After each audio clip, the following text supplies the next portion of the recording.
Call this Caddo Parish February 16th work session agenda for 2016 to order.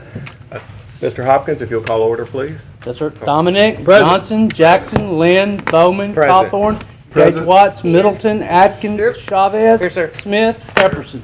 Present. We have a quorum, Mr. President. Thank you. We'll have the invocation by Commissioner Chavez, and we will have the Pledge of Allegiance by Lyndon Johnson. Got a minister in the house. Oh, excuse me, pardon? Dr. Cash is here. Would you allow him to do the invocation? I will allow Dr. Cash to do the invocation. I don't see him, but I'll certainly will. Here he is. Thank you. Well, also, can we allow him to preach a sermonette right quick? Took his hat off so he could ready. All right. Well, let's all bow our heads. Heavenly Father, we thank you, we praise you for yet another day, another opportunity to come and take care of the people business.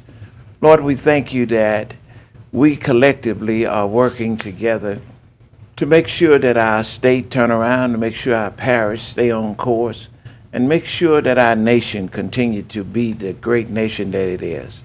And so we thank you for each and every one of these commissioners, that they are tasked with a tremendous task, but they can handle it because the people think they can handle it.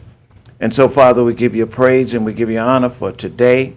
We thank you, Lord God, for a great meeting, a great work session, that all things work together for good. In Jesus' name, amen. Amen. Amen. Let's face the flag and render the proper salute. I pledge Allegiance to the flag of the United States of America and to the republic for which it stands, one nation under God, indivisible, with liberty and justice for all. Thank you. Thank you, Dr. Cash. Thank you, Clay. Are there any agenda additions? I do not see any agenda additions. I will move on to citizens' comments, for which I have 5 now.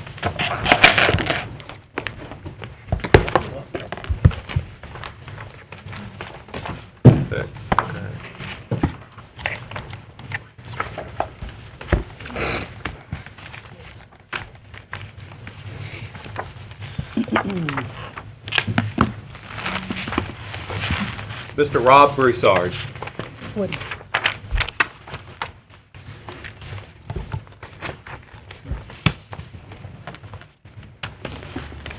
I'm Rob Broussard, 451 Sandifer, Shreveport, Louisiana. May I begin? Go ahead, sir. Okay, Yes. yeah. I'd like to just ask a question. If a person served as a commissioner within the last 2 years, and that person leaves the commission, can they be employed by a body that receives money from this commission? There's no questions at this time. However, what I would like to do is refer you to legal. And legal, if y'all could please get with Mr. Broussard, either before, during, after, whatever y'all find it convenient to address his issue. Thank you. Thank you, Mr. Broussard. Mr. Kenneth Kraft.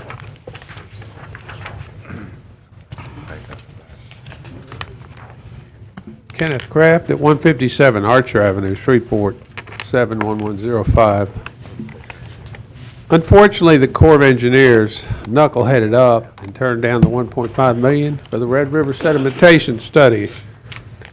I would think among $8 million, they would put flood protection ahead of watershed management and recreation, but that's not what they've done. So I encourage everyone to contact our congressman, our 2 U.S. senators, and see if they might change that. The river is still up about 14 feet above where it was today a year ago, according to the National Weather Service. It is higher today than it's ever been in the last 50 years on this date. So as I've expressed previously, I'm still concerned. I hate to see this body, the city of Shreveport, the 2 Bossier bodies, and other parishes like Red River, Natchitoches, Rapides all have to ante up to come up with a sum of $1.5 million. We may have to do that at some point if the course remains knuckle-headed. My last 2 minutes, I wanted to express my disappointment that Dr. Wilson still lives in Bossier Parish. I thought he moved to Caddo. I don't know why. I guess took him at his word when he said so some time ago. I recall in January of '07, new Mayor Cedric Glover in office 6 weeks recommended appointing Tom Dark as Chief Administrative Officer. City charter had a requirement, CL must live in the city. Tom didn't. 5 people spoke at this podium against it. I spoke in favor of it. He did, I think, subsequently move in, but I don't know that for a fact. He may have remained outside of Caddo Parish. He certainly remained CO until he retired. These things get kind of dicey. A guy tries to run for office, and somebody challenges, and he or she does not live in the district and is disqualified. Only this year, Mike's runoff opponent, according to my sources, was getting mail at 4620 Richmond 5 or 6 months before qualifying. And our charter says you have to live in the district from which you're seeking the seat a year before qualifying ends. So a local judge gave her a pass and said, we want to do everything we can to encourage participation. I don't buy that. I think we want to encourage participation, but we want folks to live where they're supposed to live, whether they're appointed or elected. I really bothers me. I don't think our late Congressman McCurry lived in the 4th District for years. I think he lived in Washington. He got his mail there, his kids went to school there, but you know, that's another story. But y'all have some tough choices ahead of you. And as the good Reverend said a minute ago, God bless you. And I'm just pleased that Sunday I was able to keep the same Valentine I've had for 43 years. That's something nice when you get in times of trouble to have a nice shoulder to somebody to hug. Thank you. Thank you, Mr. Kraft. Mr. John Settle.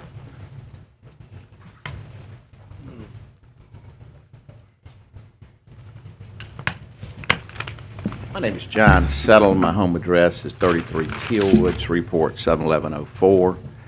I dismissed the declaratory judgment suit this morning without prejudice. Legally, that means that if y'all can't resolve these issues among yourselves, that I could bring that suit again. Quite frankly, I think an elected body with fine legal competent counsel could do that and not have a court make that decision. Ms. Frazier had called me a week ago and asked me to dismiss it, and I wasn't receptive at the time, but then I thought more about her arguments and realized that you have 2 competent attorneys on your staff, and then COG has a very competent attorney, Mr. Jerry Jones. Seemingly, you have 3 very well-paid attorneys that can resolve this issue, and I decided it'd be better I sit at home. With no disrespect to evidently Mr. Lynn's expert counsel, Mr. Dunlop, I think that you have other people that you can rely upon. And so I hope that y'all collectively will do that. I know Mr. Dunlop is on your agenda for some reason today, maybe to explain why Mr. Lynn initially appointed him without seeking counsel, or maybe to explain why Mr. Lynn's Columbia Cafe hasn't paid $16,000 worth of taxes to the Louisiana Department of Revenue. I don't know, but y'all ought to be able to resolve this, gentlemen and lady. Thank you, sir. Mr. Benjamin Arnold. Thank you. My name is Benjamin Arnold. I live at 9516 Cinnamon Drive in Shreveport, 71118. In 1994, I just moved back here from Southern California, where I saw major interstates carrying people to and fro, and it seemed like a good thing until the urban sprawl that we saw in Southern California overtook the small farming community where I lived. I then noted how the completion of I-49 to its present terminus and 3132 were having a deleterious effect on my region of town where my father's family lived, that is in Southern Hills, southwest Shreveport, and determined it to be bad for the area. Elected officials then, when they completed I-20, that sent residents out of the Allendale area and is having the same effect on southwest Shreveport, were not prescient in their prediction. They ultimately caused to happen exactly what they expected to happen. So clearly they had an agenda in opening I-20. Although they believed it was the best for everyone, even though it proved to not be, it displaced the Allendale residents, and the same thing is happening in southwest Shreveport. Now, That is clearly the case now with how this commission is approaching the issue of the intercity corridor and proposed through Allendale. And nowhere is this more evident than just a few minutes ago when I and the reporter from Channel 6 and a few others were sitting in here, and some of the commissioners were up there talking about NLCOG, and then they saw us sitting out here and they went, ouch, and walked behind closed doors. So let me point out that every one of you, as well as every other elected official, works for, I'm glad you find that funny, Lyndon, because I got you too. Because every person up here works for the taxpayers. And every person in Shreveport is a taxpayer, if not through property tax, if not through income tax, through sales tax. Now, obviously, there were people in Allendale that were displaced when I-20 was completed and are now being displaced from southwest Shreveport, from 3132 and I-49. And clearly, there is an agenda being fulfilled here that we don't know about, that the people of Shreveport are not being told about. You're all working on some premise that we don't know about. That's why you voted to not even wait for NLCOG's input. So you have an agenda, and we're paying attention, and we're going to start holding y'all to it. And there's also this lie going around, which I was told actually by Mr. Johnson, that if a person holds a mortgage for a home and the home is valued, fair market value under eminent domain for less than that mortgage, they would get a second check to make up for the difference. Where's that money going to come from? Are the people who are paying you going to make up for that difference, Mr. Johnson? Yeah, I don't think so. So there's too much misinformation and too many ulterior motives and underlying agendas going on here to know the truth. Thank you. Mr. Bobby Edmonston?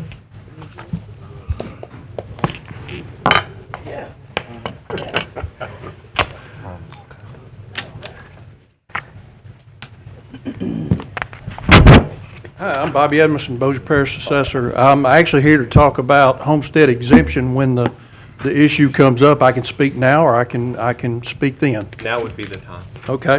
Let me explain to you homestead exemption. There are two major qualifications for homestead exemption. One, that you own the house. Two, that you occupy the house. The law is very clear as to what ownership is. Husband and wife go buy a house, they move in it, they own it, they can sign homestead exemption. Some trust situations, homestead exemption is allowed. Usufruct situations, homestead allowed. My mother donates her house to me, she retains usufruct, she can sign homestead exemption for the rest of her life. Second criteria is occupy. Now in occupy, the law is extremely fuzzy. It does not say how long you have to occupy it. Doesn't say you have to occupy it 6 months out of the year. It doesn't say you have to occupy it 3 months out of the year. It doesn't say you have to occupy it 1 hour out of the year, just that you occupy it. To me, that means somebody can walk in the door, occupy it for a few minutes, and leave. Okay? I have a lot of people in Bossier Parish that work all over the United States. They're very seldom at their home. As long as they're not signing homestead exemption somewhere else, they qualify for that home in Bossier Parish. So I just wanted to enlighten y'all a little bit on a homestead exemption and how it works.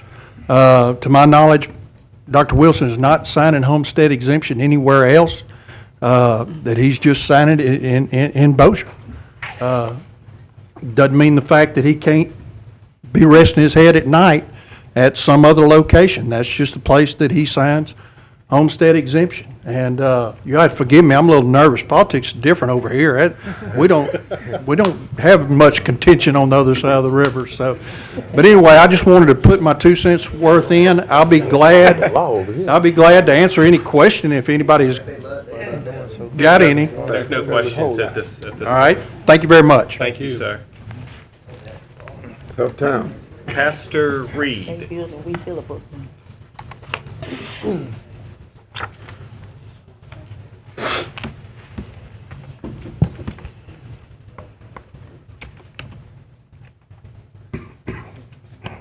evening. I'm Ulysses Reed, pastor of the Stonewall Missionary Baptist Church. It's kind of dangerous to put a preacher in front of a microphone. But I feel out of my element in this regard, but following the gentleman who just spoke, if it's any a help to it to verify the fact that Dr. Wilson does reside or have a home, apartment rather, in Shreveport, and is well furnished. I had the privilege to even sit down on it and have a drink of water in the apartment. So if there's any concern about whether or not he doesn't have a furnished apartment, let me just affirm to you, I've seen it, I've been there, I've fellowshipped in it. And so if there are any questions that you all may have that I may be able to answer. There's no questions at this Beg time. pardon? There's no questions allowed at this time. Perfect. In the rules to let Thank you. Pastor Reed pray. If you would, yes, we can vote to suspend the rules, if you would like to do that. Is there a motion to suspend the rules? No, that's fine. Okay, no. I still have the microphone? Yes, sir, you still have. We were to- gonna give you that Mr. Will Broyles.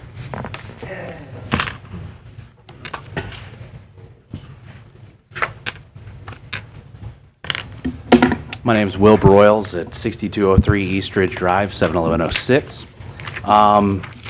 I wanted to address the issue of Dr. Wilson and his very well-known lack of residency in Caddo Parish. I'm glad that you, Mr. Lynn, have brought this up because it shows that you can actually take a position when you know something's not right, and you can actually do the right thing possibly by it, by bringing up an issue. So I would encourage you to do that with all the illegal self-pay that you've been involved in, and many in this body have been involved in, with CPRs, with the travel allowances, with the pay raises that have been given that aren't legal or according to the Home Rule Charter. So I find this to be a big distraction. So while he may pretend to live in Caddo Parish, like you pretend to have blonde hair now, we know that there are a lot of issues that are more important than this right now. We'd like to know what your agenda is on this. We'd like to know what exactly you've got in mind for all of this, because this was an issue that you knew about years ago, that Elliot Stonecipher made everyone aware on this commission about when the 3132 issue was really in full tilt. And nothing, you took no action. Where were you then? But I'm glad you can change your mind. I'm glad you can show that you can, possibly do the right thing. So I would encourage you to do that. As the Louisiana Legislative Auditor said, you and many of the other commissioners, former commissioners, have full access to the money that you've received in your CPRS account. You can pay that money back. You can pay it back now, and you could do the right thing, like you claim in private to many people that you want to do. But nothing's happened, no action. So take that for what it is. We, the people of Caddo Parish, want the money back, period. Quit distracting us with things like this. This is nonsense. Give us the money back. Thank you. I don't see anybody else that wishes to address the commission body. Then let's move on to the next. Next, we move to visitors. Dr. Andrea Everson, Executive Director, and Kirsten Howard, Director of Development and Outreach, Robinson Rescues. You took it over. Good afternoon. Thank you for having us. I'm Dr. Andrea Master Everson, and I'm the President and Veterinarian of Robinson's Rescue, and this is Kirsten Howard, our Director of Development. Thank you all so much. I am here to talk about Robinson's Rescue and your support, and really thank you all and congratulate you on all the amazing work we've done together over the years, and then talk about the future and get you excited for 2016 and all the exciting things that are here to come. So I'm going to start. Robinson's Rescue was the first freestanding low-cost spay-neuter clinic. We opened about 7.5 years ago, and we practice high-quality, high-volume, low-cost spay-neuter. We opened because of the overpopulation problem. We opened to address the large amount of intake and euthanasia of animals. And to date, we've completed over 38,000 surgeries. We are a one vet operation. We're a small staff and rely heavily on volunteers and community support. We work with the community to raise awareness and on the importance of spay-neuter and why every animal in this community needs to be spay-neutered to decrease our intake. You do have packets. You have the PowerPoint presentation. You have our calendar, and you do have some other things, brochures about Robinson's Rescue and tickets to our upcoming fundraiser. Closing the Gap. So our whole point is to get into the community. This is a people issue too. Every animal is loved. Every family wants to do the best thing. They just might not have the right resources. So we're there knocking on doors, making contact, making friends with people in every community and targeting our low-income population. And that's where y'all come in. We formed a spay-neuter incentive program, and it's called SNP, and it has been funded by the Caddo Commission, and we appreciate the support. We have been able to target low-income citizens who could have never had this service provided without y'all's support. So they're able to get it for free, and it really addresses the problem of this high intake amount of animals in our community.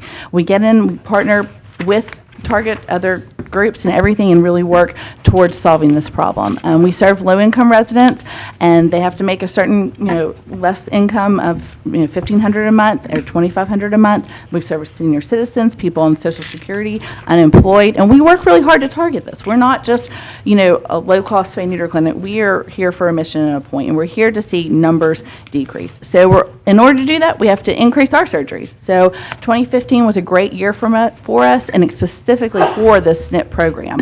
So those are some of the numbers. We did over 590 pets on this program. So thank you all so much for that support. Kirsten's going to go over the impact. Hi, everyone. So how does this impact our community? This is something I want to share with you all today. The first chart we have in front of you is really an impactful one and just shows the difference between 2014 and 2015 Caddo Parish Animal Shelter intake versus euthanasia numbers. You can see the huge decrease. There's a 9.4% decrease in dog intake and 17.2% decrease in dog euthanasia between 2014 and 15. In addition, there is a 14.5% decrease in cat intake and 18.9% decrease in cat euthanasia. Overall, basically, from 2014 to 2015, there was a 11.6% decrease in total intake and a 19.5% decrease in total euthanasia, which is absolutely amazing. This just shows the impact that the SNP program is having on Caddo Parish and on our local municipal shelter. So furthermore, this last chart shows you the cat euthanasia versus intake and dog euthanasia versus intake percentages. So basically, of all of the animals that were taken in at Caddo Parish Animal Shelter, what percentage of them were actually euthanized?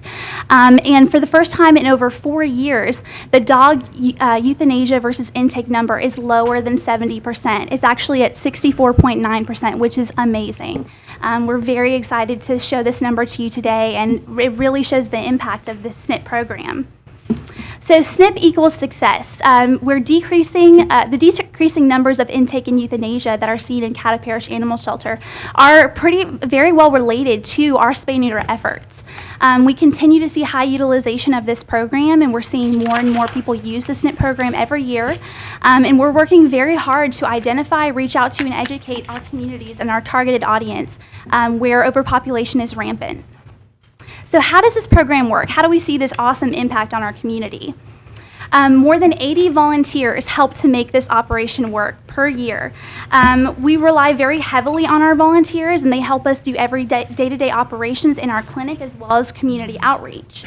So that leads me to our community outreach efforts. This is the second way that we make this program work. Targeted neighborhoods. We reach out to specific Caddo Parish neighborhoods that we know are typically low income. We do door-to-door outreach. We meet with the individuals living in these houses in these communities. We make connections with them, relationships with them, and we share with them the awesome program that we're offering to them. And we educate them, most importantly, on the importance of spay-neuter.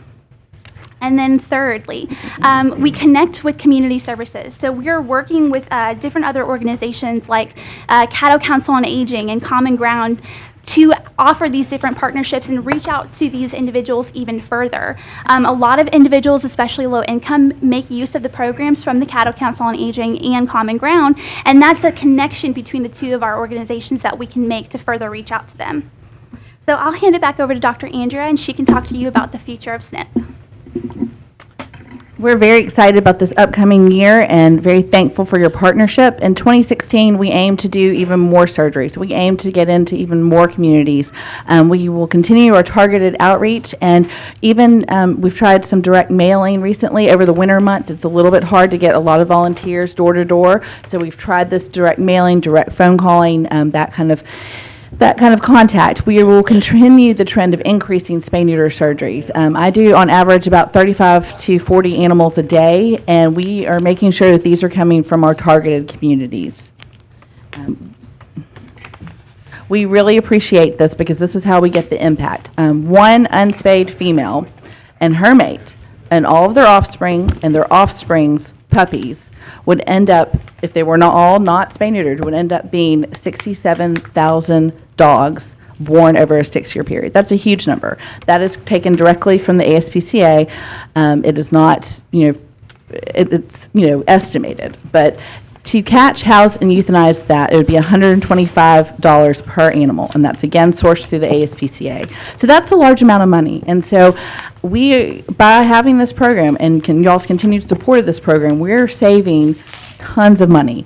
If we've completed over 2,500 SNP surgeries in the past 5 years, we've saved the parish over $21 billion. So that is, on a scale of, a little bit eccentric, but at the same time, it is the same amount of impact. So the future is to save more lives through prevention, to get in, to educate, make sure we're, making our resources available, and we really appreciate the support. So we are just here, to show the impact and to make sure this continues in Northwest Louisiana. So we're excited. This is a trend, is a chart of our trends of surgeries going up over the years, and especially our SNP surgeries.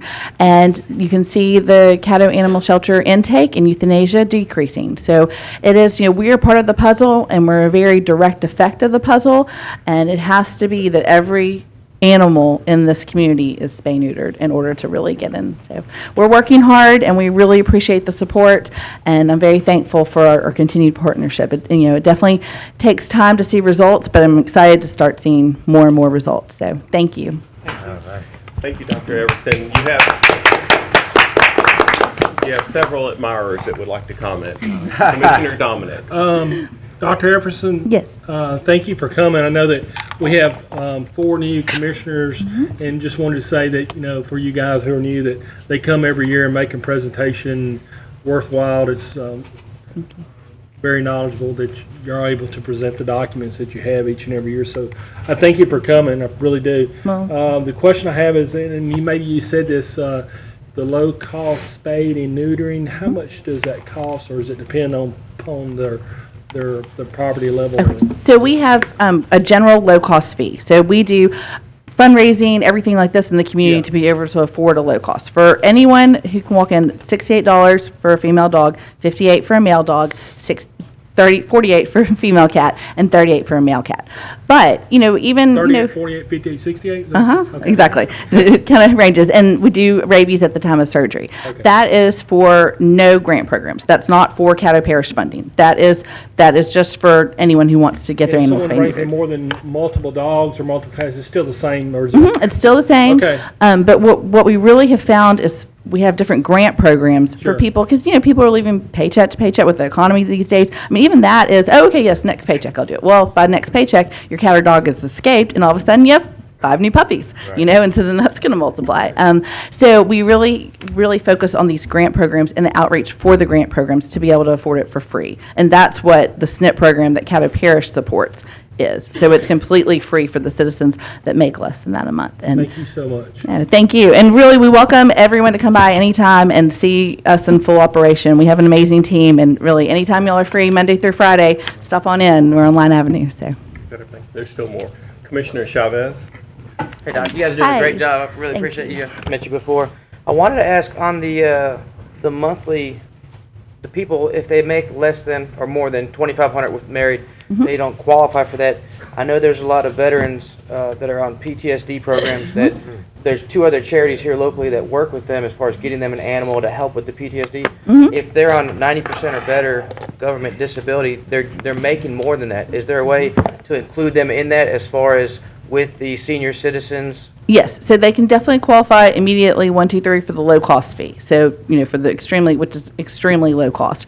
But to have it, covered completely, we have other grant programs that can, be targeted towards different things. And so we are changing, grants are they flow over, so I can't say, yes, it'll always be available, but we definitely want to work with anyone and make sure that we can, provide the service for free if needed. So, Thank you. yeah. So please spread the word, and if you have contacts in that world, and maybe we can find some grants. More, believe it. Perfect. That's what I'm here for, is for feedback. If you have a certain group that they're struggling and they have animals, call me. We'll get out there and we'll work one-on-one with them, and we'll get into, and there might be even specific grants for that subgroup or this that we can work with. So, yeah. Commissioner Bowman. Thank you, President Lynn. Just wanted to say to you, Dr. Everson and staff, that I personally have witnessed her hands-on giving not only the surgeries but the time and effort, and it's really like a gift even for us to even be, I speak personally, to be working, that we have her here, because for as many animals in the intake that come through, they're just working together and they're really trying. And I've even personally sent some constituents from my district over that I knew with me, and they have been proud owners, and it's like they've spread the word. I like what you all are doing coming into the community. I asked you all again to do that, and you have done that. And so again, I'm grateful and I appreciate the work and the tireless efforts that you all have done. Is really appreciated, and I just want to thank you. Well, thank you so much, and this is a team effort. I couldn't do this without everyone in this room, so we really appreciate the support. So, thank you. Thank you, Dr. Everson. That's everybody on the board. However, I would like to say that Caddo Parish, at least on my behalf, we really appreciate the partnership that we've procured with Robinson Rescue, and those numbers are exactly the numbers that we had hoped for when we initiated this partnership, and you have certainly worked diligently in making sure that we had great success. Thank you very much. Thank y'all so much. Have a great afternoon. I really appreciate it. Thanks. Next, we have Mr. Robert Dunlap.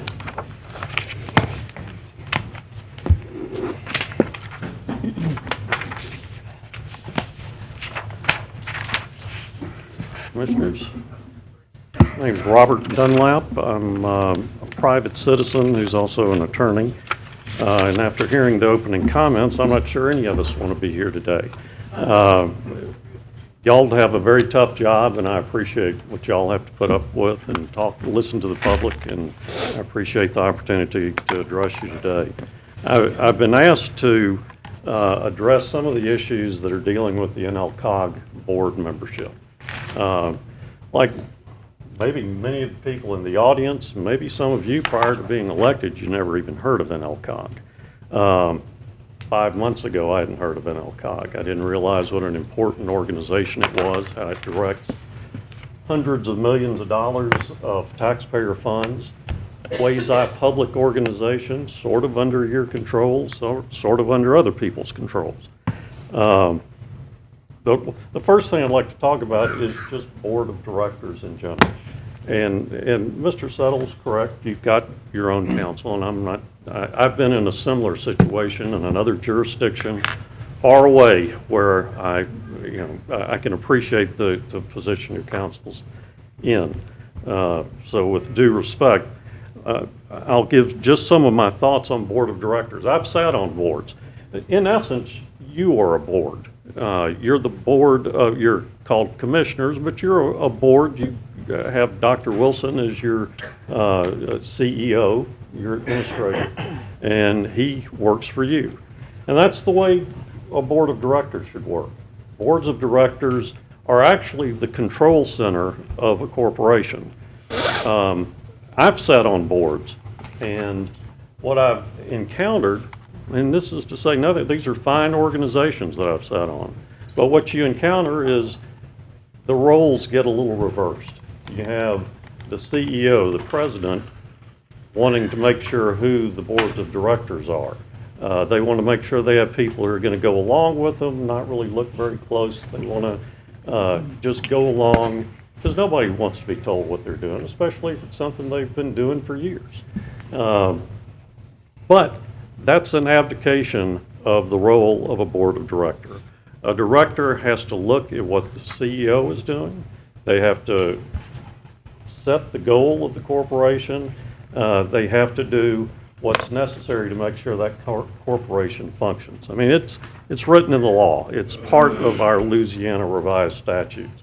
But the main thing is, it's part of the responsibility of a director to know everything that's going on in that corporation and make sure that what's going on is part of what the mission of that corporation is. Now, I've sat in board meetings with a room full of other directors, and I've commented that when I was the chairman, because I saw this process of the officers who were supposed to be the employees actually managing the board of directors.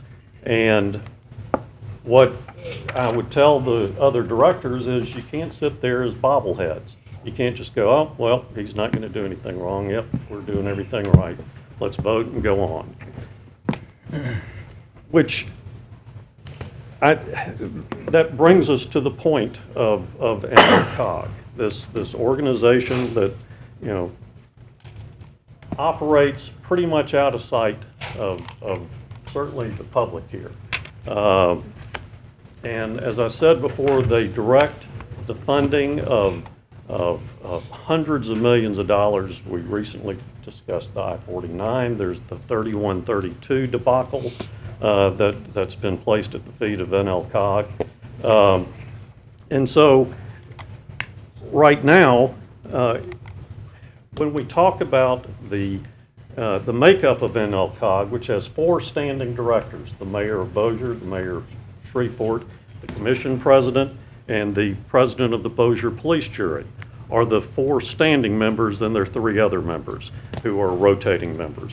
But these are all public. This is a corporation that's also a public body. And remember, we're talking about taxpayer dollars here. In fact, between Caddo and Shreveport, Caddo Parish and the city of Shreveport, y'all contribute 67% of the operational funds of NLCOG. So this side of the river has a pretty major stake in how that organization operates. And that brings the bigger point that when we talk about, and I'll get more specific in a minute, but when we talk about board seats on NLCOG, it's not anybody's seats. It's our seat. It's the citizens of the parish of Caddo's seat. And as far as the mayor, she's representing the citizens of Shreveport. The person who sits on that seat on NLCOG for this committee sits as a representative of the citizens of Caddo Parish. So it's important to remember that. I mean, it seems that there's been a turf war that's developed here, and that shouldn't be the point. The point should be good government. It should be transparency. And what I would ask you, starting with the premise of, one, we're talking about an organization that directs hundreds of millions of dollars of funds, or at least help, and that's federal, state, and local funds. That good governing requires strict oversight of that, especially with those kinds of dollars. So I think you need to ask yourself, in the past few years, have you been briefed on every vote that's come before the NLCOG board? Because every meeting they vote on something. Has your will been reflected in the votes that were taken there? Has our will as citizens of Caddo Parish, are those reflected in what's taking place at NLCOG? Did you have input in that very vote? Here's an example. Let's take the I-49, which is in recent, everybody's, it's still an issue. Over $3 million has been spent by NLCOG. Does anybody know why they chose a Baton Rouge engineering firm? $3 million dealing with a project here in Caddo Parish, and they didn't pick a Caddo Parish engineering firm or an economic study.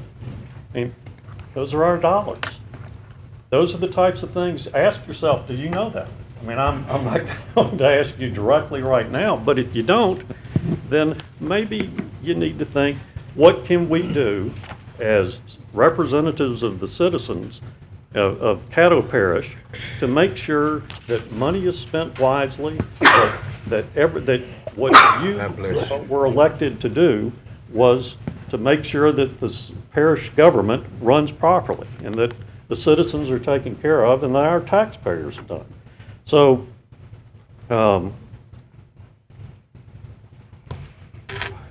what I would urge is that you look at the commission seat that's provided for in the bylaws, that every so often you need a pair of fresh eyes there. Anybody who's sat on a board, and I've already repeating myself too much, but when you sit on a board, sometimes you get a little bit blind to things. You get tired. You do something too much. I mean, you guys are term limited. And part of that's the reason. I mean, you need a little turnover. Not that you're not all fine governing members, but every so often we need a little fresh blood. Well, the same is true with the governing organization, governing body of any corporation, is that you need some fresh blood. You need a new pair of eyes to see what's happening.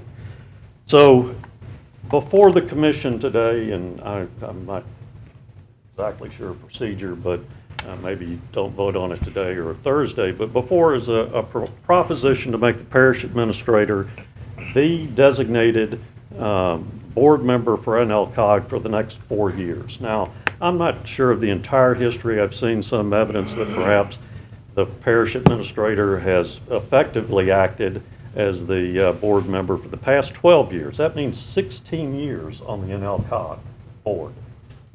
How many reports have you gotten on the votes there? What do you know about NLCOG? I mean, because now we're paying the citizens are paying attention. That's the one good thing that may be coming out of all the controversy here, is that people are wondering what's going on with this particular entity. So the way I see things currently is Commissioner Lynn, who I've represented, so I mean we all know that at this point, but he's the current member of the NLCOG board. The bylaws make it clear.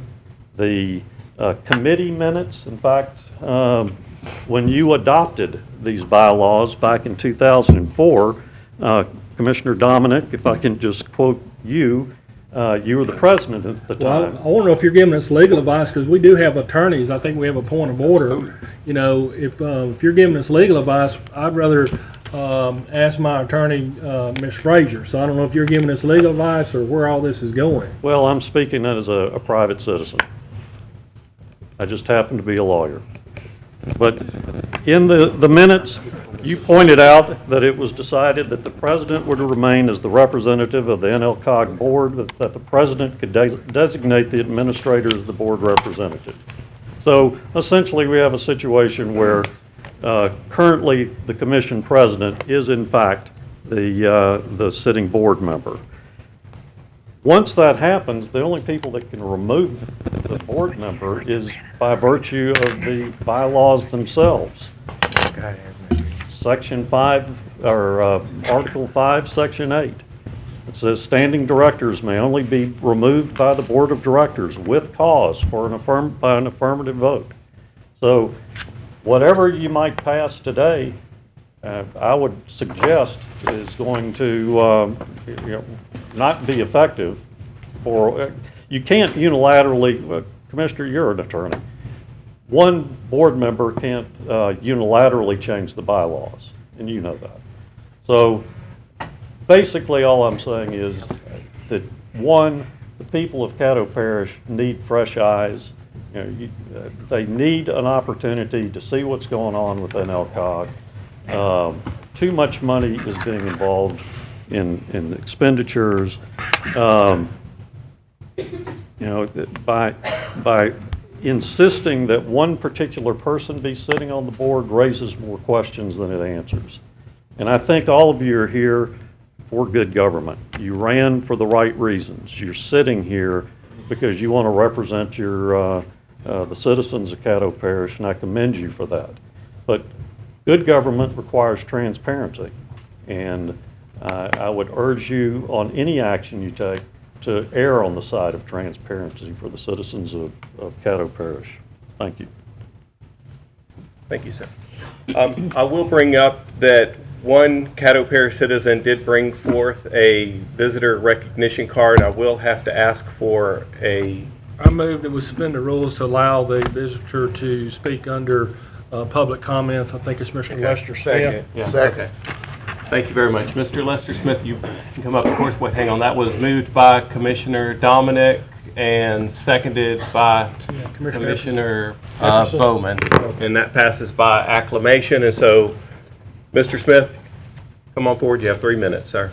Thank you, sir. Name and address. Lester Smith, 4148 Theo Street, Shreveport, Louisiana. I'm here as a concerned citizen. I've been following this, and I was listening to the gentleman that just spoke. And you do need fresh eyes. There come a time when there should be a change in the guards. But I'm tired of it always being the change occurs with us. We're the ones always seem to have the dim visions where visions are concerned. And this board, I serve on a board as well, and I understand the protocol of a board.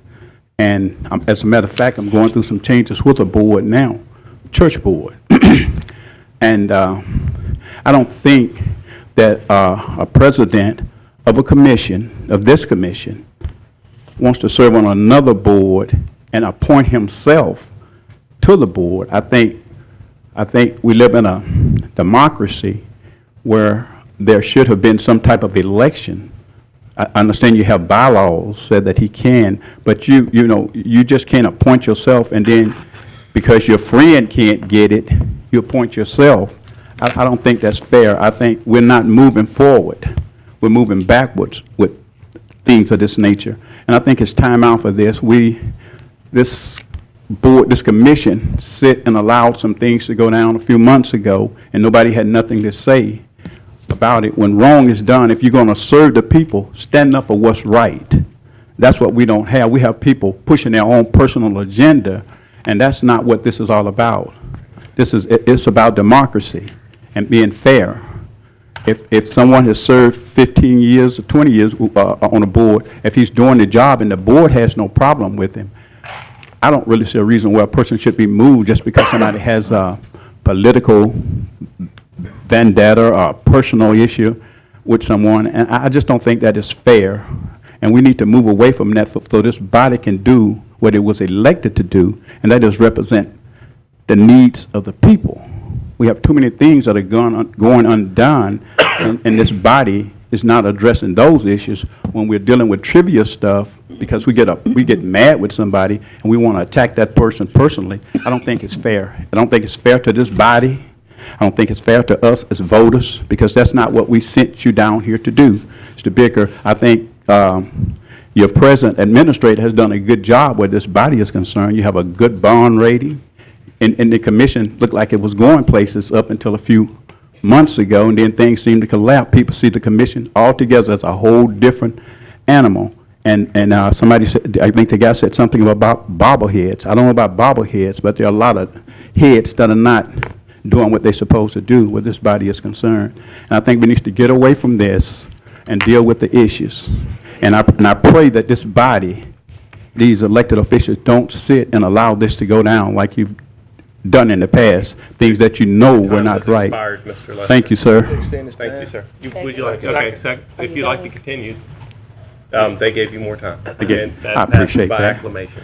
But I'm just appalled at how people can take things because of selfish reasons and destroy something that's working. I mean, if it's been like this, if the mayor has served, you got the 4 entities that serve, and all of a sudden, because you got a personal vendetta with somebody, you want to remove that individual because of personal. We need to get away from that. That's why our city won't grow.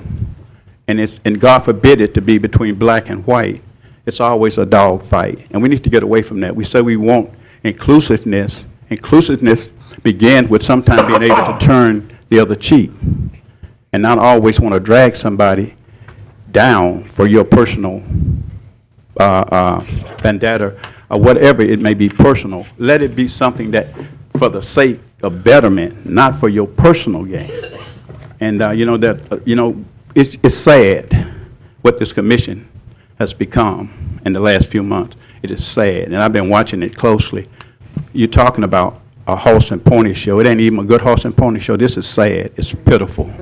Thank you, Mr. Smith.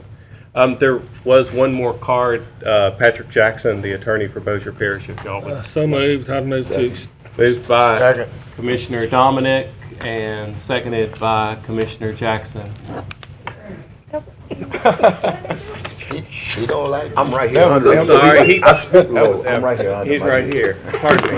Is it okay? Good Yes, afternoon. go ahead. We both have Mr. President, baritone voices. members of the commission, I appreciate it. I apologize. I didn't realize what your procedure was here today. But I appreciate you giving me just an opportunity to speak. I want to stand on behalf of Bossier Parish in support of Dr. Woody Wilson. I think it's important for you to know it's not folks coming across the river meddling, but Bossier and Caddo have been working. I've been the parish attorney for 17 years, and it is critical to our region that we work together and collaborate. As you know, Woody Wilson has been deeply involved in a regional water project, deeply involved in our regional transportation efforts. To say sometimes petty politics gets in the way of good government, I guess is an understatement. I cannot tell you what a good steward of the policy that this commission puts together that Woody Wilson is. If there is a last American Boy Scout, there's two men, Woody Wilson and Bill Altimus.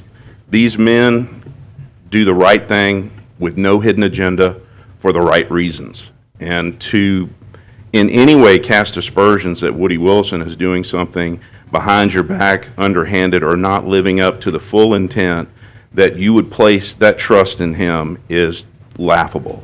He is a good man, a good steward of the power you've given to him, and Bossier Parish stands in support of him. Thank you.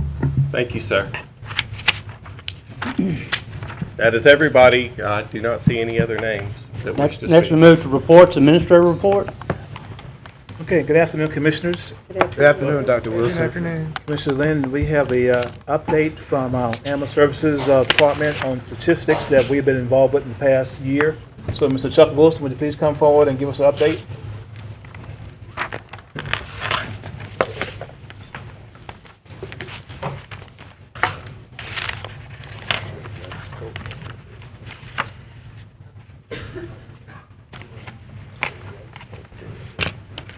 You see the wake today, you used to have to wake him up. You awake, Chuck? Yeah, I'm awake, sir. F5.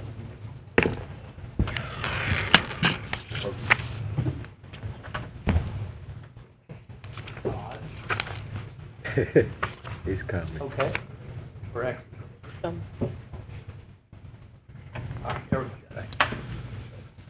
Good afternoon, Commissioners, Dr. Wilson and staff. I'm Chuck Wilson, the Interim Director for Caddo Parish Animal Services and Mosquito Control, and I'm here to give a briefing on the animal shelter and the statistics for 2015. Yeah. This first slide depicts the calls for service, which is the number of dogs that's we get calls from for running loose, bite dogs, nuisance complaints, and these are how many times our ACOs go out and respond to those different incidents. And as you can see, from 2014 to 2015, they dropped about 960 calls, and I believe that is based on the number of dogs that are running the streets today, which are significantly less than what they have been in previous years. And I'm going to go to the next slide to discuss some of those. This slide here is the main purpose of my briefing, and what it indicates I'm going to tell you real quick. The blue column is the number of dogs that we take in, dogs and cats that we take in each year. The red line is the number that we euthanize each year. The gray line is the number adopted. The yellow line is the number that's redeemed, which means that we've captured someone's dog or cat and brought it into the shelter, and they come and redeem that animal. And then the other short blue line is the number that we've rescued for each of the years. And I want to discuss the different lines here a little bit, because that first blue line is a very critical line, and that's our animal intake numbers. And as Robinson's Rescues already discussed some of those numbers, showing that they've decreased over the past 3 years. And you can see from 2012 they decreased to 1,069. In 2013 to 14 they decreased to 1,036. And in 2014 to 2015 they decreased to 1,014. That's 1,000 for 3 years straight that we've taken in less animals, which is a really good thing. The next line is that red line, and then that little box right beside of that is the euthanasia rate for the year. As you can see, back in 2010, it was 77, then it went to 80, then it went to 82, then it went to 81, then it started going down a little bit to 79, and in 2015, it finally reached 72, which is the lowest euthanasia rate that we have had for the past 6 years. And I want to discuss another important factor for these stats was the number of dogs that was rescued this year was 500. And if you scan across the different years, 14, 13, 12, 11, and 10, you can see that that was the most dogs that we have rescued out for all 6 of those years, which we're very proud of that fact. And those numbers, the intake numbers, I believe, are based on a few different variables. And one of them variables is that pet owners are being more responsible, taking care of their pets, and getting them spayed and neutered. Another is social media is gained popularity, and instead of someone bringing in a dog or cat right when they catch it in their yard, they'll post their, they'll take a picture of that dog and cat, post it on the web, and a lot of times they'll find the owner. The owner will contact them and go get their dog or cat before they bring it into the shelter.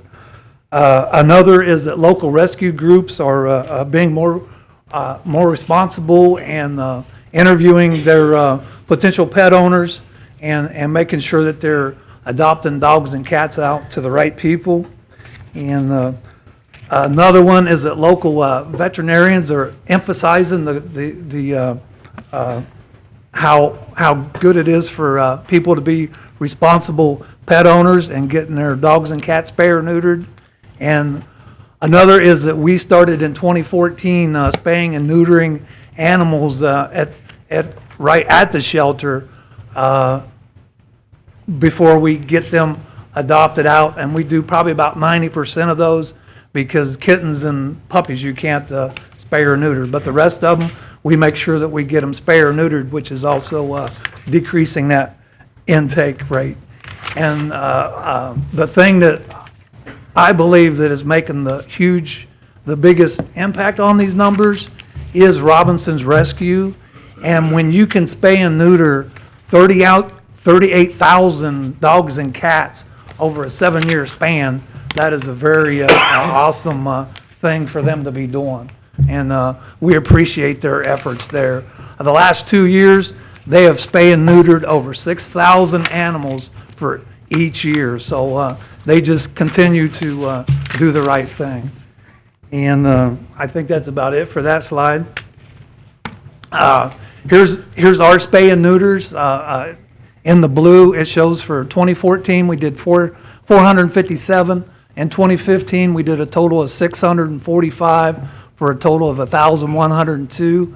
And in October of this past year, as you can tell, that dog Ching up there, he was our 1,000th neuter, and we emphasized him and showcased him on Channel 3, and we got him adopted out that same day. And then there to emphasize the fact again, some of the stuff that Robinson's Rescue was talking about. You know, when you have one animal that's not spay or neutered, it just has a vast amount of offspring that animal can have. The next thing is some of the stuff that we've been doing out there is community partnerships. We started our partnership with Petco back in 2011, and the numbers for each year have crept up to where last year they adopted out 174 cats for us, and that partnership is a good partnership because all we do is we get the cats ready, we spay and neuter them, get them ready for adoption, take them down to Petco. Petco has those 4 little cages up there where they keep them, they feed them, they care for them, and they adopt them out for us, and then they send us that check once a month, which is just phenomenal.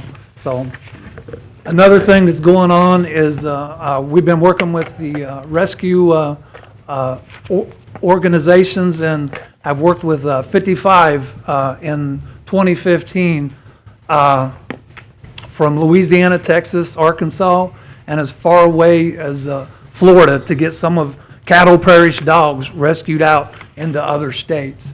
And the little picture there with the airplane in I think it was October, November, our volunteers and local rescue groups coordinated that Pilots and Paul rescue out of Caddo Parish, and that was the first one where 2 dogs got out of here on a plane to go to a rescue organization. And since then, in January, we had 1 dog go on the, I don't know whether it was the same plane, but we had 1 other dog go in January, and at 5 o'clock today, there's another one leaving from Shreveport on a plane to go to another rescue, so that rescue will adopt it out. Just, you know, there's a lot of good things that's been happening out there. Another thing that we did, we started back in October, was a NOLA Freedom Transport Organization. Our local volunteers and rescue groups got a hold of them, and they set it up to where this group, this rescue group, starts down in southern Louisiana, hits about 4 or 5 different city shelters, and picks up their rescue dogs and takes them up north or to other states to rescue them out. And back in November, we had 5 of those with. And what also makes this is the professional type pictures, because before we put them on that bus or that van, there has to be some coordination, and those pictures got to get sent down to those people, and they say, yeah, we'll take these 5. I think we highlighted 20 dogs for this trip, and they ended up taking 5, but that's because these rescue groups and volunteers and the staff take these awesome pictures and send them down there and do that coordination.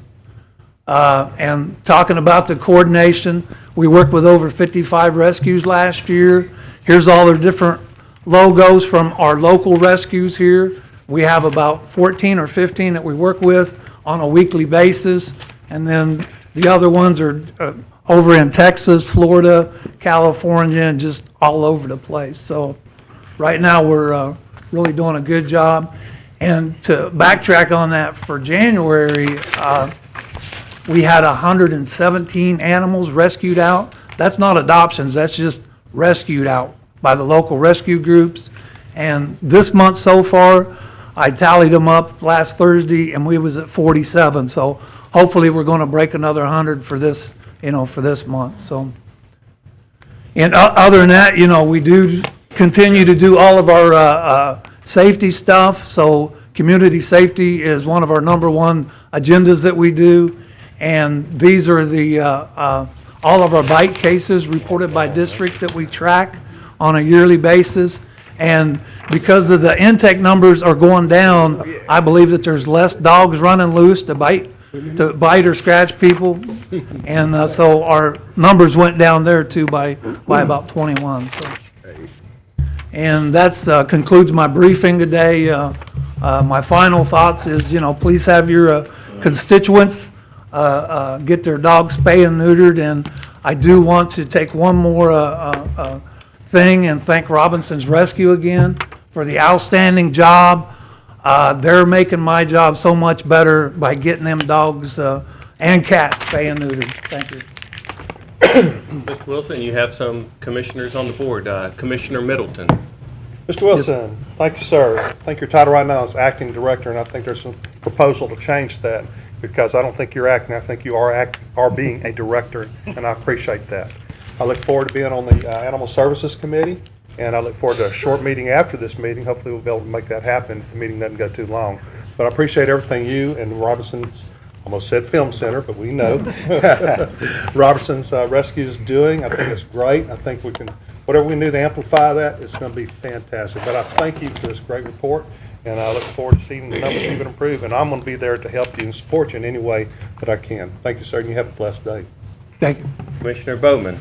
Thank you, Mr. President. I too just echo Commissioner Middleton's sentiments, and I just want to thank you for even the partnerships and partnering with the various organizations, and as well as, yeah, he is doing a great job as directing. You're actually in the trenches, and your staff is, it's like you all are great, and everyone meshes together. I love the, everyone's in sequence. And you can see the difference, and the data also is showing the difference, even in the rates. So I just want to commend you and thank you as well. Thank you, sir. Yes, sir. Commissioner Cawthorn. Yeah, again, I want to echo that thank you guys for doing a great job out there and continue to do such. I have one quick question. When you listed the amount of dog bites in the different districts. Yes, sir. This is usually reported through what? Someone trespassing, someone dog getting loose in the neighborhood? Yeah, well, the dog bites that's annotated there can be a dog bite or a dog scratch. Some of those are when someone has them in their home and they step on their tail and they bite them. Whenever a bite gets reported to the hospitals, the hospital is obligated to give us a call.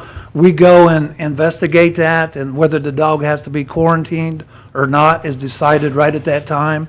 And our pet point system that we have out there tracks it, and that's something that the commissioners are always asking about. So I threw that, in there at the end just to show what districts and all.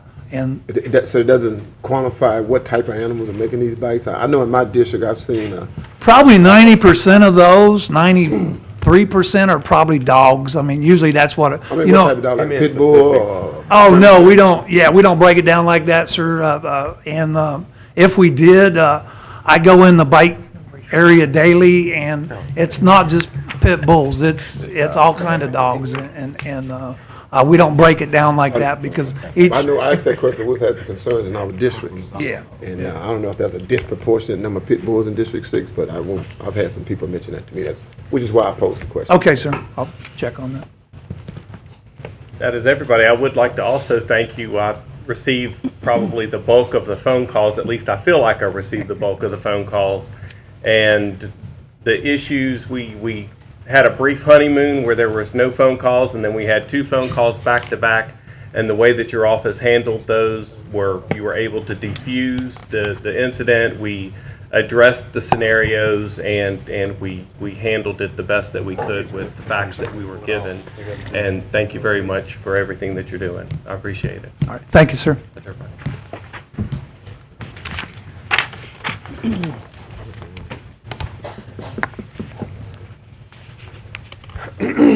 Yes, sir. Thank you.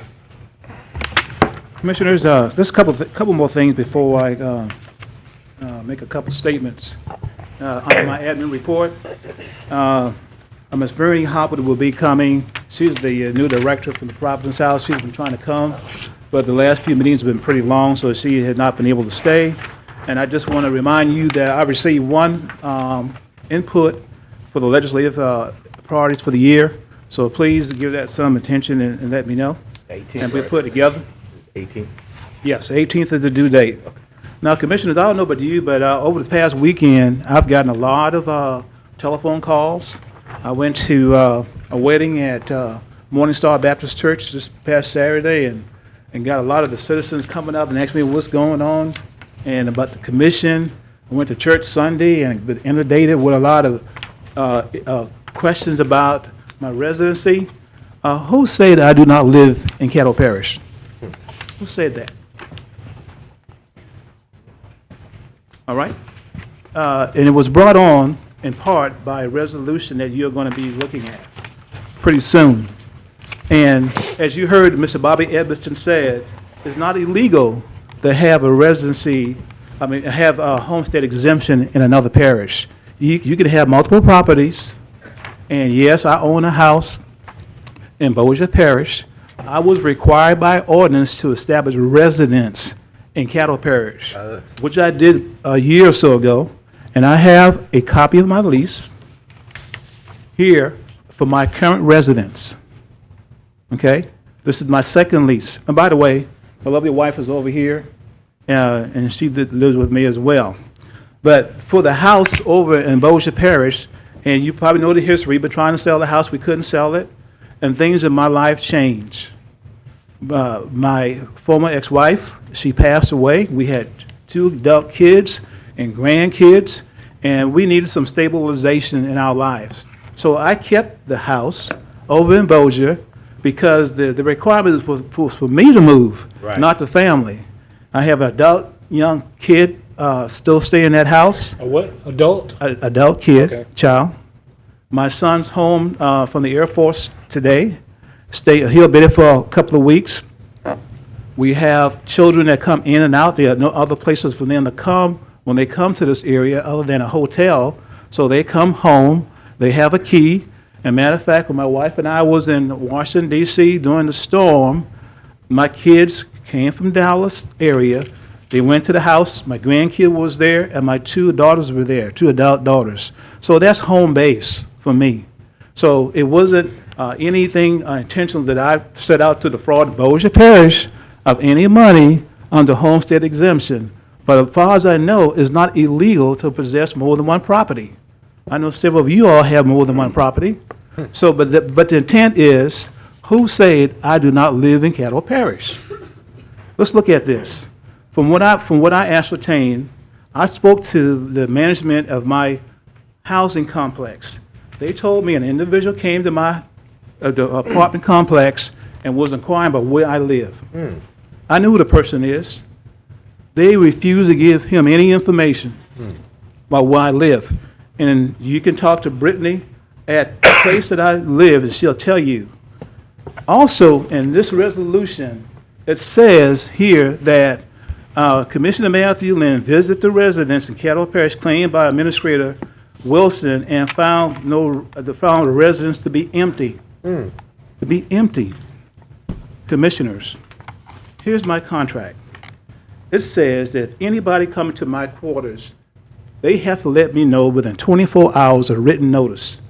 The air conditioning man cannot come in my residence and change my filter without me letting them in. It's a breach of contract if they let someone in my quarters without my knowledge. So, see, I want to show you where I live. Since there's a lot of concern about where I live, I want to talk about it. Come on, Doc. Okay. I live in a gated community. You have to be invited into my community. It's gated 24 hours a day, 7 days a week. We pay for the extra security to have that. I don't recall inviting any of these commissioners to my house. I haven't invited any commissioners to my house. If you came to my house, you came there uninvited. And I was looking at the news yesterday. Someone knocked on my door and I wasn't there. Well, how did they get through the gate? And if someone knocked at the door, my wife was home, she won't let them in anyway. It's a gated community, private property. The city of Shreveport, now Caddo Parish, maintain any area within those gates. I pay extra for that level of security. And I'm disappointed that the security officer who lived right across the street from me will allow someone to come in. The second question you got to ask yourself, how do you tell whether the apartment was empty or not? if you couldn't gain access? Did you peep through the window?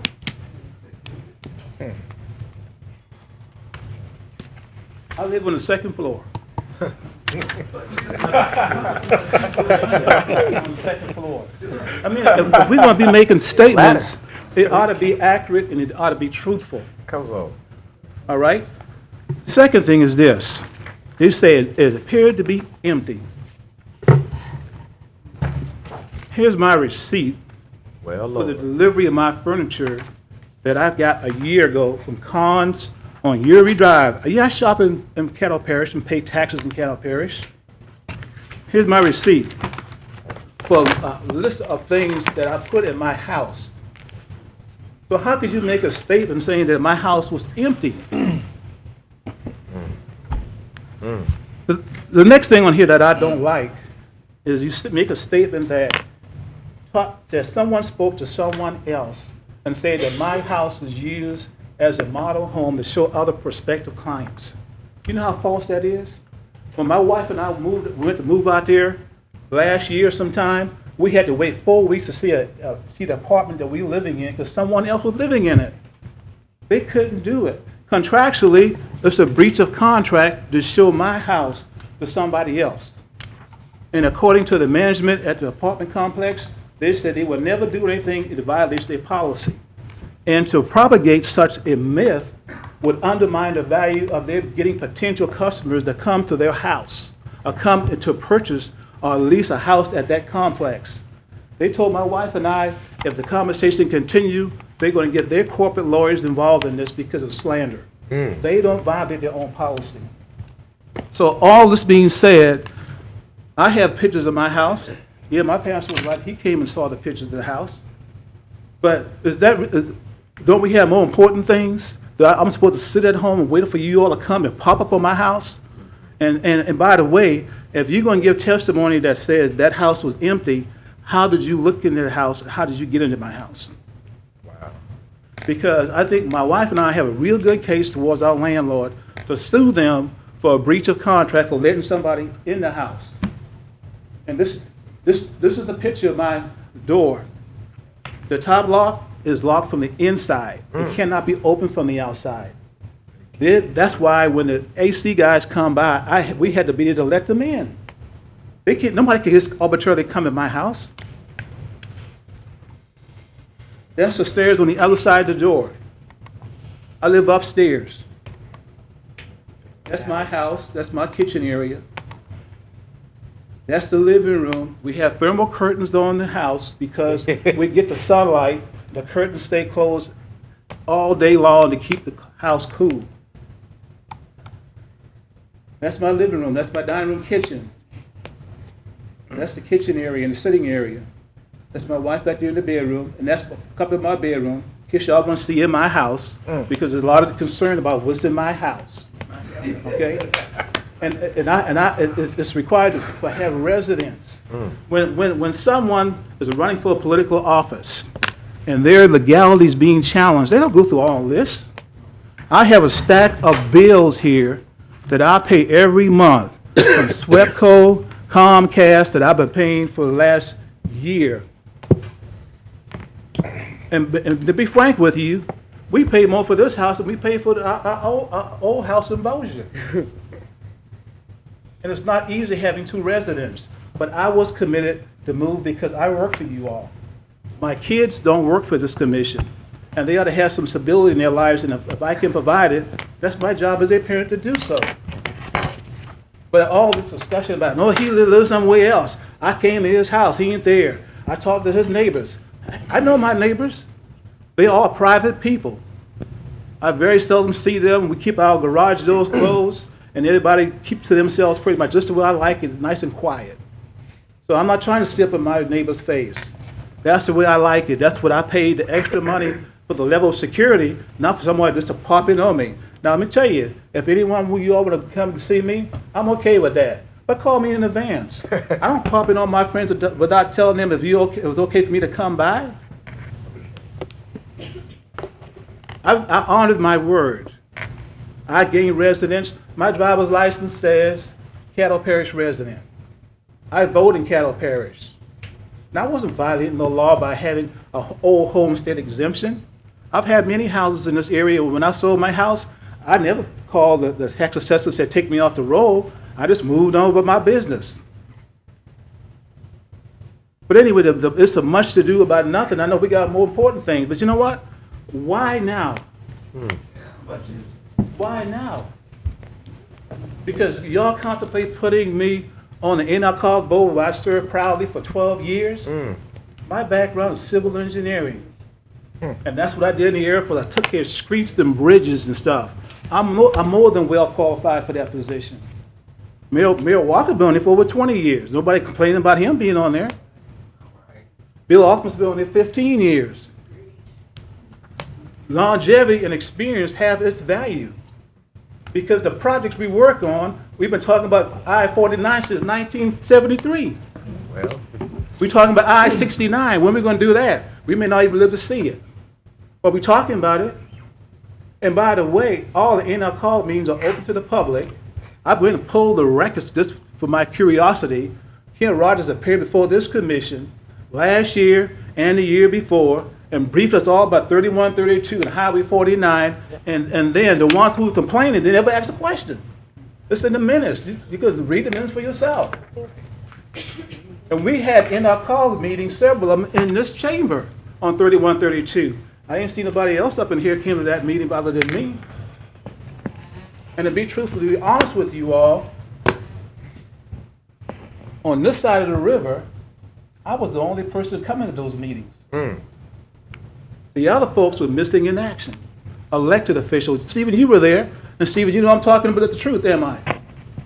I was the only person there because I was faithful to the job of always showing up. Okay? And let me tell you something else. I know I'm well qualified and educated to handle this, but I'd appreciate the being allowed to do my job without the foolishness and the drama. If I want drama, I can look at the Housewives of Atlanta. Yeah. Some of the other TV programs. Come on, Doc. All right? I don't expect to come here and get drama because I expect we all to be, we are better than this. Amen. And what's disappointing to me, this came on the agenda and no one even talked to the administrator about it. Hey, Woody, we got a problem. We got some concern about your residency. Why not talk to me? What happened to the days we used to talk to each other? Well, we become polarized now. We become divided now. We are much better than that. If you got an issue with me, I'm here. I'll come and talk to you. Why can't you do the same for me? Why we got to put a resolution on there to let him go, fire him, because he did go back on his word based on what? We are much better than this. People expect more of us, and we are give it to them. And we got far more important things to worry about with Dr. Wilson sleep at night. Amen. Okay? But I got the residency requirement done, and I don't think that ought to be the issue anymore. They must keep bringing it up. I got you now, and we're going to discredit you so you can't be nominated to serve on the NRCOG board. That's foolishness. If I'm doing a lousy job, take me off the board. But if I'm doing a good job, then why mess with success? And I'll be the first one to say, if I miss a few steps, I'm going to gracefully bow out the way. You don't have to run me off. I know when to leave. But I've always believed in excellence in all that I do. And you can look back at my history. I'm not making this up. Mike, you know what I'm talking about. I made Chief Master Sergeant in 15 years. That's amazing, folks, let me tell you. That's 15 amazing. years.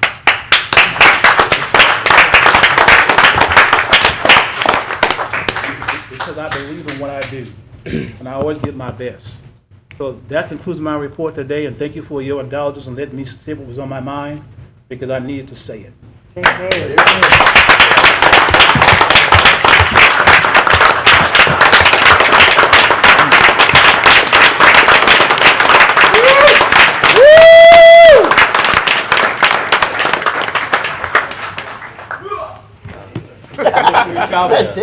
All right. Dr. Wilson, since I'm the first one to follow that great speech, thanks, Doctor. I know I don't have to speak alone because I got a lot of people behind me that are willing to speak. Dr. Wilson, I've only known you for a few months now, As far as I'm concerned, I appreciate you. I can't speak for everybody, but I'm sure we appreciate you. It would be a great thing. And I wish this wasn't a witch hunt. We were up here talking to you about this in front of everybody. I wish we were better gentlemen and lady to do this behind closed doors and have this discussion. So, like I said, I can't speak on them, but I apologize that we're sitting up here. But since it's already public, I would have just wanted to ask you one question behind closed doors. Do you live there? And trust that you're going to give me your honest opinion, and that's all I'm looking for, and I think the rest of the people want that answer. Yes, I live there, and sir, I'd be kind of foolish to pay for amenities that I, you know what, and I'll tell you, be honest with you, I like living there because it's quiet. I don't have to cut the grass. I have a swimming pool. I got a hot tub, and I got a gym. And the gym is like 30 feet away from my house. Okay, and I like living there. And my wife and I, our plans are to get a bigger place there. And as we try to get rid of the house we are in one day, when the kids settle enough that they can do for themselves, and don't have to rely on us providing room for them when they come back here. But we want to get a bigger place there. So yes. Thank you, Doctor. Commissioner Middleton. Dr. Wilson, you know I'm behind you. Yes, sir. And Mr. Chavez asked the right question. Yes, sir. I'm disappointed in the way this thing was put out in public, period. You should not have had these character witnesses come up here because I believe in you, sir. Yes, sir. I am disappointed, though, sir, in the way this was put over to the citizens and to the commissioners just in time to make the agenda. Right. And we didn't know anything about it, and this is something that is out of hand. I don't need that. I don't need, this is something that's out of hand. We're up here for a democratic process, which means involving the people on this commission in the ways that the law allows us to do that. And I just ask for the respect of the president at this point to consider that. We are people that we want to do the right decisions. We don't need embarrassment put out there like this. And I think there is a hidden agenda here. And I don't like hidden agendas. And that's why I'm talking to somebody right in the face, and that'd be the president. Okay? This is not the right way to do business. It's not the right way to treat Mr. Wilson. Dr. Wilson, excuse me. Yes, that's just nice. Because we got Mr. Wilson out there too. You gave him accolades. He's doing a good job. I want this man to have accolades. He's doing a great job, and NLCOG is doing a great job with him on it. And we have the support here of the mayor and the other mayors and everyone else. I don't know why we need to change this. And his background, I'll tell you, Chief Master Sergeant, that's people in there 25 years hadn't made Chief Master Sergeant. That's amazing. I wish, sir, Mr. President, please have more respect for the members of this board. You don't need to sit out there with your agendas to try to get something done to go your way. I don't like it. I don't know about the other commissioners. They'll be able to weigh in on this too. Dr. Wilson, yes, sir. Thank you for your service, sir. You're welcome, I hope sir. to continue in that service. Yes, sir. We're glad to so. Thank you, Commissioner Middleton. Commissioner Dominic. I just had a couple of things, Dr. Wilson. First of all, when you were doing your report, you said your house. I guess is it an apartment or a townhouse or the gated community? That's where. That's the one in Shreveport. It's an apartment. I haven't been there, so I just the pictures that you were. Well, you're showing. more than welcome. I don't want to show you something. Maybe we'll all have a picnic there. I get shot or something. You didn't get a ladder? I think the rule is they can only have a couple of guests if you want to use the hot tub at a time. But anyway, it's the apartment that has a condo feel to it. Okay, I got because the you. garage is below it, and you walk upstairs. Can I borrow your wife for about a week? I saw it looked pretty clean. I'd like for her to come to my house. That's the military. Hey, she's pretty expensive, I can tell you that. Yeah. And I was something back to Mr. Middleton, or Commissioner Middleton said, if you'll recall, I just wanted to, I called you about 3 o'clock Friday. You didn't know anything about it till I said something to you. That's correct. And Yes, you sir. were like, what? And I was like, you haven't seen the agenda yet? So, That's correct. yeah, it was a little bit surprising. Commissioner And my Dominic? first comment, I was at a seminar, a seminar. I was going to come over to talk to you, but it got done late, so I didn't get to talk to you briefly. Yes, sir. And we haven't been able to speak since then, but I thought your presentation was great. See some people that just came in. I think it was important if they could have saw that that you are residing and complying with what we told you to do. So I think you're doing a good job on the NLCOG, and hopefully this stuff will get biased. We need to have a good public relationship with the people, the media, and I think you said a lot of this stuff is the petty and this stuff needs to be put aside, and we need to move forward because we've got a lot of things to take care of here in Caddo Parish. So wish you the best luck. I mean, good gosh, you got a PhD. We'll call you a doctor. If you're doing a bad job, let's take you off of there. But, I mean, it's not there. So thank you. Thank you, Commissioner Dominic. Commissioner Bowman. Yes, thank you, Mr. President. I just want to know, what branch of military did you serve in? Air Force. The proud Air Force. Air Force, and how many years? 25 years. 25 years. Some people can't even keep a job that long. And you said 25 years. Yes, sir, with distinction. And master? Chief Master Sergeant. Chief Masters. Okay. Only 1% of the entire listed force serve in that grade. What percentage again, sir? 1%. One? Of the entire listed force served in that grade of Chief Master Sergeant. Okay. Highest non-commissioned officer. That's correct. Okay. You know, normally I follow leadership, I follow what the president does, but I also have to see from my own eyes. And my own eyes has seen that you have been very impeccable, not only as an administrator, but you've been impeccable as a man of God, as a man, period, as someone for me and anybody else I know from my neighborhood, anywhere else to look up to. And you're not perfect, none of us are, but in the issue of your residency and currently in the issue of what I've seen as far as you representing, I say why trouble the waters? It seems like it's working. It seems like you're the only, not the only person, but you've been putting forth great effort in being productive and keeping Caddo progressive with a AAA bond rating. Shall I go on? I think I don't need to. I just say congratulations and now keep up the good work. Yes, sir. Thank you. Thank you, Commissioner Bowman. Commissioner Atkins. Dr. Wilson, thank you for all you do for the parish. Yes, sir. I apologize for the approach that was taken here. I think it would have been much, if there were questions about residency, it should have been addressed one-on-one at first, and then if necessary, escalated to the whole body. So I apologize that it played out that way. Thank you for your enlightenment on the topic. I also value your service to NLCOG. I think that NLCOG should be served by someone who has a long-term perspective. And I fear that a president that rotates in and out each year wouldn't have that same perspective. Those are long-term projects. You need a long-term person in that role. So I appreciate the work you've done there.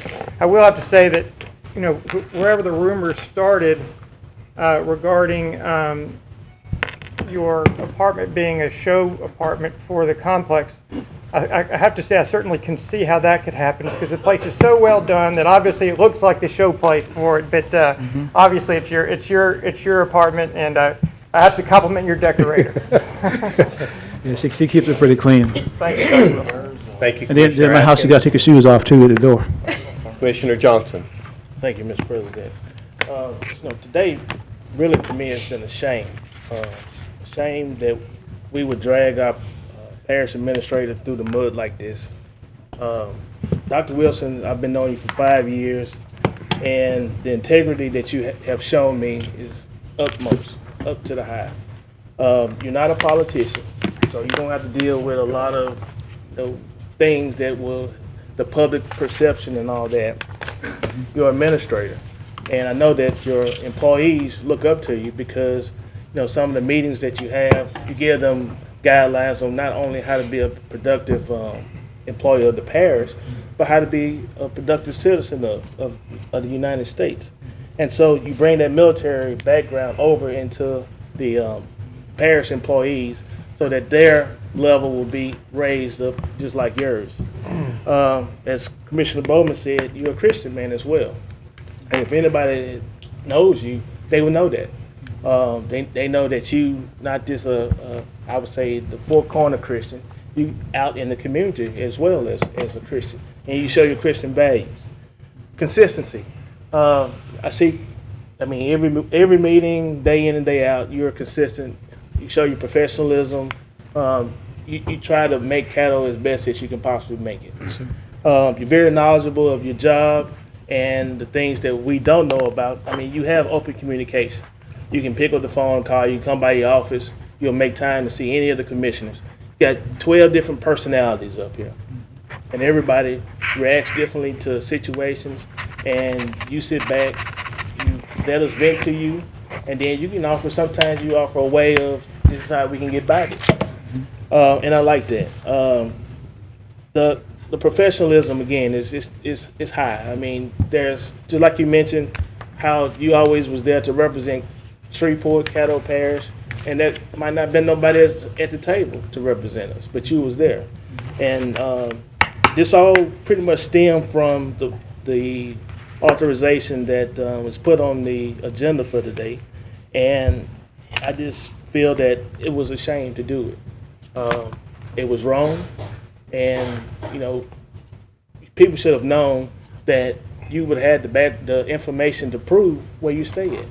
When you made that statement back in 2014, because I was at the meeting, requiring you to move to Caddo Parish, and you said you'll do it before the timeline or the deadline, you did it, and you gave us your address. So at any point in time, from that point on, anybody could have said, okay, Dr. Wish, I want to come by, see where you're at, anything like that. Nobody did. Because I took you at your word. Because you said you stayed there, and I believe that.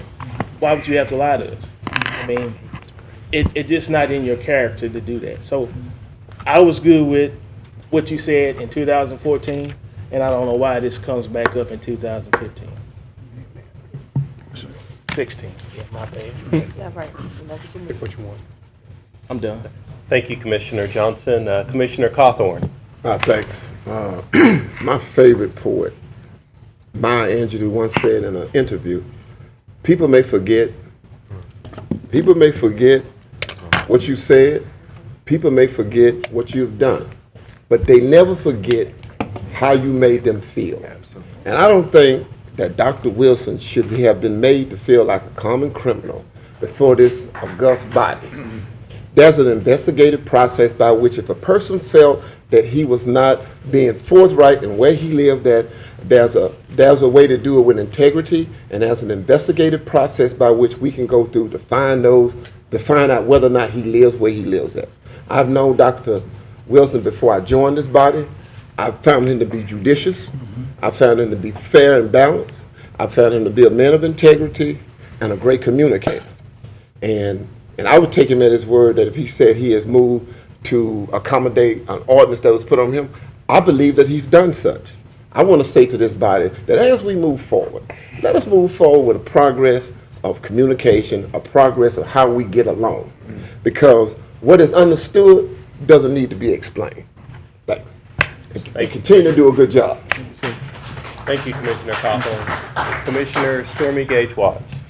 Thank you, Mr. President. First of all, Dr. Wilson, I would like to say thank you for allowing the public to invade your personal property on today. However, I too must say that I am very embarrassed about the way this has been handled today. But that, I say I am truly sorry. It made it to the agenda, and that wasn't professional at all. There are some things that I heard today that I must speak on. I heard turf war, ulterior motives, cover-ups. I don't know anything about that, and I'm glad that I don't. But I did hear something that touched me, and that was fair democracy. I believe in that. You, sir, are a man of God who has served with excellence in this community and on this parish.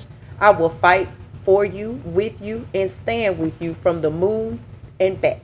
Thank you, ma'am. I believe in you, and I believe what you said. I was here in 2015 when the NLCOG board member, Mr. Kent, came by and gave a review. And I know that transparency is a word that we've been using around this body for the last few meetings. And I think that we need to check ourselves and realize what we're saying when we're talking about being transparent on all levels. You know, transparency cost this parish thousands of jobs because people picked it up and started talking about it before it was time. So we need to be careful on the things that we choose to be transparent about and be real about the things that really matter. The citizens do not deserve what we have been giving them. And it's shame on each and every one of us for the business that we have been doing around this horseshoe. It's time to get to the real business because that is the real thing that really matters. Thank you, sir, for all that you have done and all that you are doing. Thank you. Welcome, ma'am. Thank you, Stormy Commissioner Watts. Commissioner Epperson. Got Jackson. Oh, excuse me, Commissioner Jackson. I was looking over Middleton. Pardon me. Thank you. And much has been said. And I've had a chance to sit back, and I appreciate you. And I don't know if there's anything that I can say to outsay what has already been said. It was my hope as early as Friday morning to get this resolved. Last Friday morning to get this resolved, and worked tirelessly throughout the day on Friday to try to come up with a resolution. I do not feel like we should have our employees put on the spot like this. You know, there were some questions, there are some doubt. A lot of us are new to this, and this was new to me. And there are whatever questions were out there, I feel could have been and should have been resolved in a more dignified and professional manner. And that's not to discredit or demean any one person, but it's just to ask ourselves to check ourselves and check what we're doing. Commissioner Atkins looked at me earlier and said, "Stephen, you seem bothered, or you seem agitated." Because I am agitated, or I am bothered and concerned about the way we're doing business. And it seems like, and Commissioner Bowman, I talked to you way into the night yesterday, it seems like, you know, a lot of the new folks are being brought into the middle of something. And I have talked to everybody and said, I wish we can resolve all of these issues in a professional manner. And so I want to encourage this body to approach everything that we do in a professional manner. It seems like we are seeking the justice factor or the revenge factor. And I'm after you this week, you after me next week, we after somebody else the week after, they after somebody else. And we got to move beyond that, because that deep down in my spirit gets to me.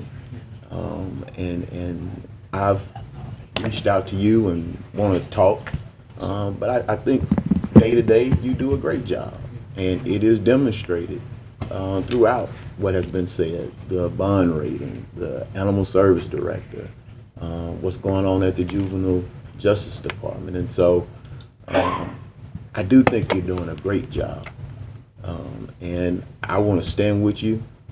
I want to tell you again, I apologize, because I don't think anybody, not even, and I've had a residency challenge, and I know the embarrassment that you have to go through to deal with, and you have to go in and redact all your information, trying to question your daily movement. And so I don't think this should have been done in a public forum. Some say it shouldn't have been done at all. I don't know. I'm not here to debate one way or the other. I am hoping that from this point forward, that we would take all of our actions into consideration and consider the consequences, and consider the backlash that comes from what we do. We're in the public eye. Right. And so everything that happens, the moment it hit, the moment this agenda hit, it was out there. Right. And I passed by 3 people in the grocery store that evening, and all of them were wondering what is going on down there in the parish of Caddo. And so I often stay up at night just wondering, you know, what are we doing and where are we going? And will we ever get beyond what we're going through right now? But I think we may be in the caterpillar phase. Hopefully a butterfly will emerge, but I'm with you. I support you as our administrator. Again, I begged Donna to get me out of the middle, Attorney Frazier to get me out of the middle of this on Friday morning. But again, I apologize for what has had to take place here. And again, call all of us to kind of look within to how we approach these issues. Right. Thank you. Commissioner Epperson. Well, here we go again, being the old man that at this spot, and we started off on the 4th floor at the Caddo Parish Courthouse in 1992. I remember the day that Mr. Wilson came down for his first job at the commission. Do you know what the mindset of some commissioners was? They stated that he was overly qualified for the position that he was applying for. Right. Do you hear me? Right. It wasn't administrator then. Public Works. Facilities and maintenance. Actually, South Camp. Yes, I think I saw it at South Camp, but it was Right, F&M job, okay. Facilities and Maintenance So- Director. For whatever reason, a cycle always come around. It comes around with personnel. It comes around with the animal stuff. You know, that 7-year itch every once, but it comes around with the animal thing. And it's going to come around again. But let me just paraphrase an email that I put out, sent out to all the new people and everybody. I think I asked some people on this floor, were they getting the emails? Just wanted to make sure. I put in that certain items that we put on the agenda should be taken in a proper perspective. If we had an issue with any employee, Ms. Frazier, the thing it is, we have to get that employee a 24-hour notice. It has to be in privacy, and the same respect should have been given to Mr. Wilson if you have any issues with personnel relative to their performance and efficiency. I also stated if individual commissioners are going to just throw things on the agenda at the last minute, at their whims, we're going to be in for a rocky start on this term. We have worked long and hard to implement articulate and common sense policies to alleviate negative and contentious situations. We must also look at the level of professionalism that we are projecting to our citizens who elect us to be advocates in their behalf to take care of the business here. And I close it out. We need to start this term the way we want it to end up, the right way. I'll send it to everybody on it. I don't know whether they got it or not. But lo and behold, January the 19th, and today, February, offering simple advice, which we should have followed proper protocol. But I can say Mr. Wilson has done a tremendous job through all levels of service that he has rendered through this parish, from his starting out at the South Camp or wherever it was, all the way to being the administrator. He has continually to educate himself and improve himself where he can be at the highest level of professionalism when he represents us. And I've been to a lot of meetings in a lot of parishes in this place, and I've seen some people get up and I say, my God, how is someone like that representing that body? But we don't have that to worry about here. And that's what it's all about. That's why Caddo Parish is looked at in such a high esteem on a state level as well as a national level. Because we carry a high level of professionalism about us in whatever we do. And Mr. Wilson is the epitome of that. And I'm going to close by saying, good thing it was you that this happened to. But brother, it could not have been me. Thank you. Thank you, Commissioner Epperson. Commissioner Middleton. Last time. Well, I've calmed down a little bit, but my anger is still there. I just want everyone to know that. And Mr. President, I told you right before, probably within the hour before you were elected as president, that if you did anything I did not agree with, I would bring you out in open forum. And you have suffered that 11 times today from my fellow commissioners, okay? So I want you to just keep that in mind. Mr. Broyles brought up a thing, or cherry picking which laws we want to go with. And we can't do that. The laws are the laws. I don't see he's in violation of the ordinances involving this. And Mr. Settles brought up some things too. We can't just turn our back to our own personal behavior and things we may owe to the government. We need to take care of our business. And I just think that's a good thing to do. And finally, sir, I think you spent $14,000 of parish money to go to Harvard. I'm just going to leave this real quick and real, just right here. I think this is supposed to be a team, and nowhere in the word team is the word I. Thank you, sir. Thank you. First and foremost, to this commission body and to Administrator Wilson, I would like to apologize for the abruptness for which I brought this forward, that this should have been handled in a more private setting. At our last meeting, it was brought forward that if there were any issues that were in question, that there should be no area that was not brought into the light.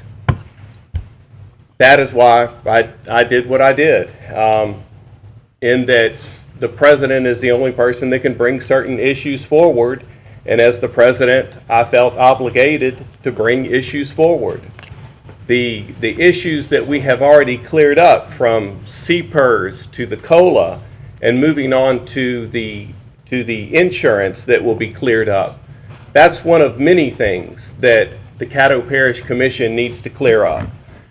If you want to go into discussions of what I saw that drove me to do this, you could go into that your voting location has to be where you have homestead exemption, and that was where I fell. I apologize if I embarrassed this commission body as a whole. I apologize if I embarrassed anybody on this commission body and Administrator Wilson.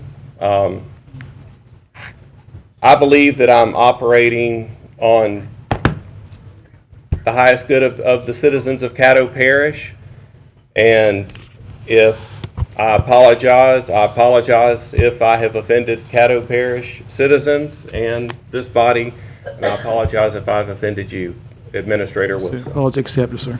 Thank you for that.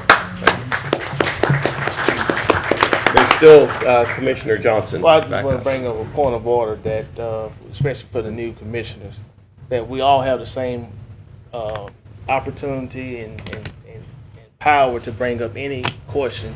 It's not lied upon the president. The president's responsibility basically is to facilitate this meeting and to be ceremonial. So it goes to the public meetings and act as the liaisons between us and the public in a public meeting. And then if there is martial law, then he actually then has additional powers. But other than that, the president is basically a facilitator. That's it. Thank you.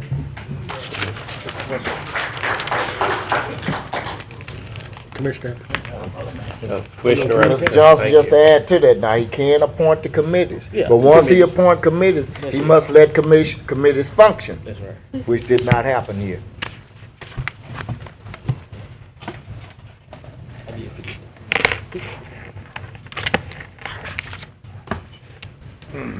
Next, we'll move to communication committee reports. Commissioner Dominic. Hey, Kevin, can you get those cards for us? Little cards with all of the commissioners' names, cell phone numbers, You got it. and then we got 4 new ones. I got mine. We're on We there. got it. We got it. And the one with all of the administrators. I got the floor. And the ones with the administrators' names, telephone numbers. Woody? Because I don't know, some Come to people your up pool here party, right? saying they have it, We got some more. but I haven't got a new one, and I got 4 new commissioners that I don't have all the numbers. I need one too. For me? That's why I got plugged in. I don't have one. With the new commissioners? With me? I don't have one with the new. I don't have one with the new commissioners or all of our new administrators, neither does Commissioner Epperson. Ask for their emails. Apparently some of them do. Who does not have the cards? Right. Every time I try to call. We have some new ones upstairs. We'll get it for you. I believe we have some. We'll make sure those get passed out, sir. Thank you, Kevin. Yes, sir. Is that everything? That's all I needed. Commissioner Johnson. Okay, today we had the Personnel Policy and Procedures Committee, and from that committee, the committee did go through and make some modifications to the travel policy, which we'll be adding to the agenda in May for the work session for the body's approval. Also, back in December, I don't know if many of you were following this, but there were some security issues in this chamber, and it goes back to what I said last term, that we need to improve our security measures of coming into the chamber. In December, a guy approached and talked to the city council, and in his talk, he brought out a dead dog out of a bag. The guy was arrested, but no, this is some of the things that we need to be concerned about. To Mr. Benjamin or Bernard Arnold or Mr. Arnold that was here, made a statement that I gave him some information that was wrong. I know he's probably going to watch this, so I want him to go to website. There's a document called Relocation, Your Rights and Benefits as a Displaced Person under the Federal Relocation Assistance Program.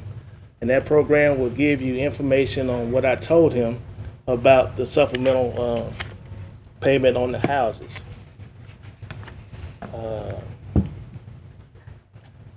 I think that is it, Mr. President, that I have on communiques. Okay. Thank you. Commissioner Epperson. Dr. Wilson, could you contact Southern University's aerospace and technology persons and the Caddo Parish School Board? I think once we allocated the funding to help enhance the program, I believe a requirement was that we've been preaching for about ever since we started giving them a stipend, was that they would develop a program where they could incorporate it with the Caddo Parish school system, where they can channel those kids that may want to acquire jobs. Some of you may be aware that ExpressJet upon last last Thursday, made an announcement that they are going to be spending over $1 million in the hangar, expanding it to a new C-check line, which should be creating between 35 and 40 new jobs, averaging 67,000 a year. And as I've stated in the past, we have persons out there at that hangar that are from Vietnam, they're from China, they're from Africa, and they're working on green cards, making that kind of money right here under our nose. And we have a program to get our young people ready. And ExpressJet stated that they would hire every person that graduated from that program and received their FCC license. Wow. So could you have them to come down and give us a report and let us know, are they taking that endeavor on? Because otherwise, I would like for you, I wouldn't like us to end the cooperative endeavor unless they don't work with the school board. And I think I made that clear in the committee meetings. Also, the president and whomever, once the citizens come down here and speak and make public comments, I don't care if we are your elected official and you saying that we are working for you, I will not sit here, and I don't think you should come up here and hurl insults to people up at this body. I just think it's poor protocol. Last week, a very snide remark was made in reference to Ms. Watts, knowing she's a female. And if I had that chair, if you come up here to speak, you're going to be in right decorum and proper protocol. Otherwise, you get out of here. Don't come down here and think you can insult us and say anything about anybody. It's just not fair. Treat us the way you want to be treated. That's all I have. Thank you, Commissioner Epperson. Commissioner Jackson. Thank you. There is an Economic Development Committee meeting on Thursday, so all members please make plans to attend if you can. What time? 1:30? 2 o'clock. 2 o'clock. 2 o'clock.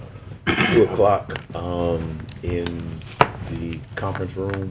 Had a good meeting. Appreciate the administration for facilitating the meeting with NLEP. Thank you. Thank you, Commissioner Jackson. Commissioner Stormy Gage Watts. Mr. Robert Glass, Mr. D, y'all still here? Come up 1 second.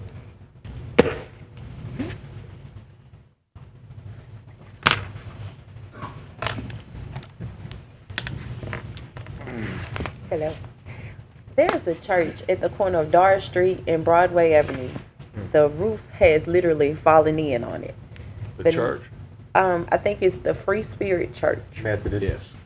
That ain't what he. It's across from that Faith Lutheran Church. I'm very concerned about it in the way that it's just, any day it's going to completely fall.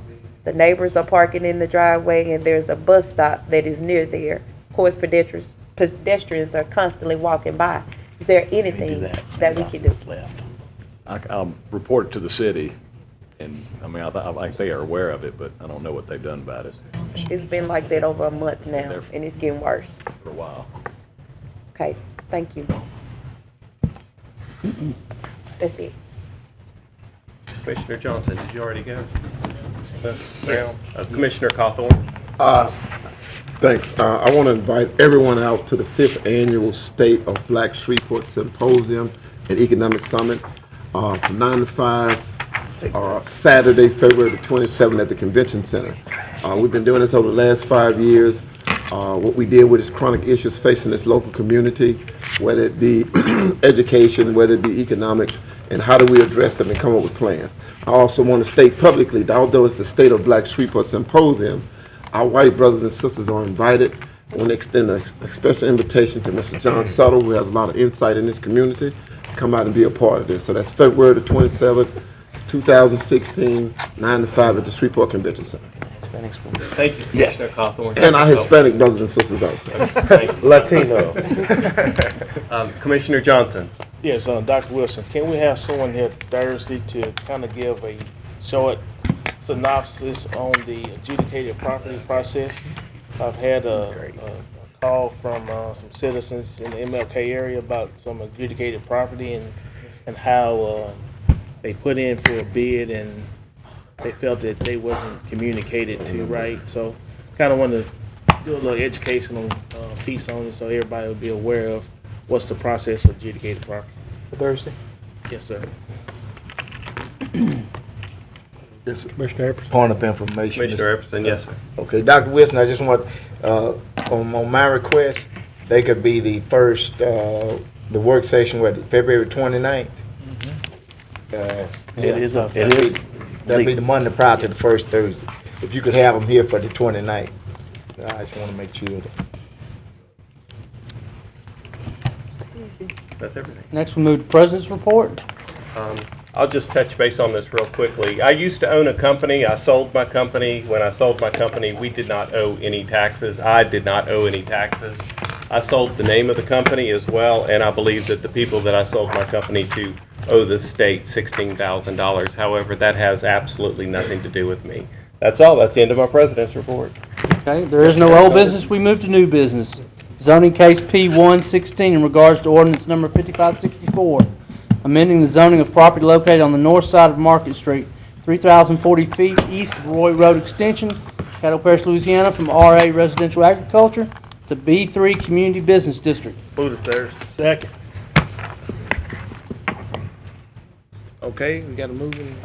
Moved by Commissioner Johnson. I apologize. I have a hard time hearing. And seconded by Commissioner Dominic. Everyone please vote. I see nobody on the board. And that passes. Authorize resolution number 8, urging and requesting Louisiana congressional delegation to support the funding of the Red River Sedimentation and Hydraulic Survey. So move. Second. Moved by Commissioner Bowman and second by Commissioner Stormy Gage Watts. See, Mr. Johnson, are you on the board, Commissioner Johnson, to speak Yes, on I was this? if we can do, I can do a friendly amendment to this. Not only Louisiana, but also the United States congressional delegation. We need as many votes as we can possibly get done to get that done. Did you accept that amendment? Who made the motion?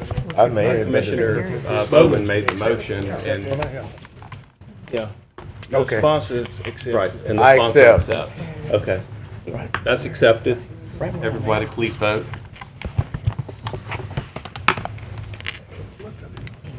And that passes.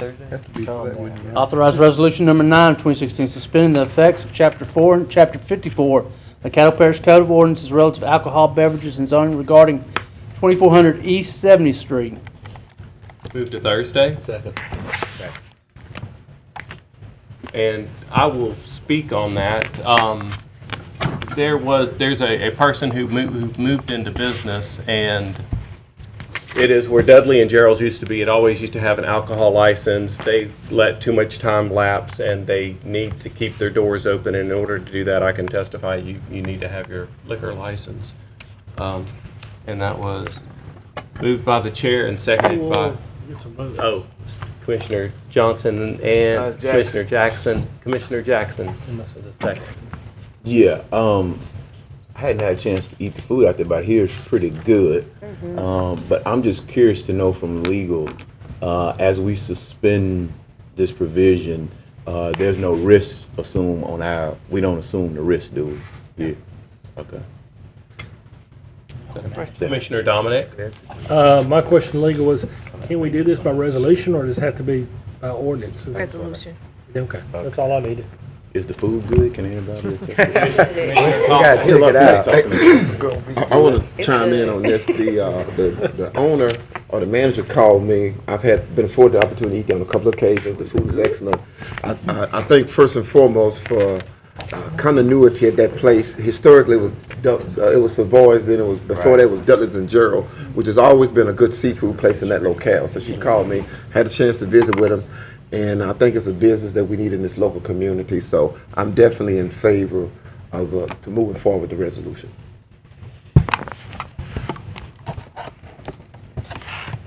There's no one else on the board. I was on there, but it's okay. Oh, excuse me. I didn't see.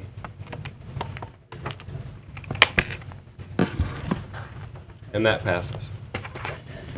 All right, authorize resolution number 10, urging and requesting Louisiana legislature to oppose any reduced funding relative to University Health or LSU Health Shreveport School of Medicine. Move to Thursday. Moved by Commissioner Jackson. Second. Second by Commissioner Bowman. We'll give the Atkins. Second by Commissioner We're Atkins. tied. Man, that with the football team too, will you? Two left-handers. And Commissioner Johnson's on the, excuse me, Commissioner Jackson, if you want to speak on it. Oh, I just was saying, I got a letter from University Health President Rod Williams, and he asked that we could do anything. I don't know how much we can do. I did ask him to let us know if we could do more than put something on a piece of paper. And I'm also I hadn't told Todd this, so it comes as probably going to come as a surprise, but I don't want to just isolate the health center and the med school, but if there's any way we can capture all of our higher education institutions in Shreveport, Caddo, somehow, if we can do it on at another time. But I know everybody is kind of pressed, and but this specifically was because he emailed me to ask me, could we do something? And I think we know the benefit of that med school and the hospital to the area, and I think they're doing a fantastic job. So hope we can support this resolution and call our legislators. That's it. Thank you, Commissioner Jackson. Commissioner Johnson, excuse me, pardon me, I'm not following protocol. Commissioner Atkins, do you want to speak on your second? I'm sure Commissioner Johnson will speak on my behalf. Okay, go ahead. Excuse me, Commissioner Johnson. Yeah, I wanted to make a motion to amend it by adding Southern University, Shreveport, and LSU Shreveport to this as well. Second. And that was seconded by Commissioner Cawthorn. Gage Watts. Sorry, Commissioner Gage Watson. I heard Commissioner Cawthorn, but ladies first. Ladies first. I'm about to move back to my other seat.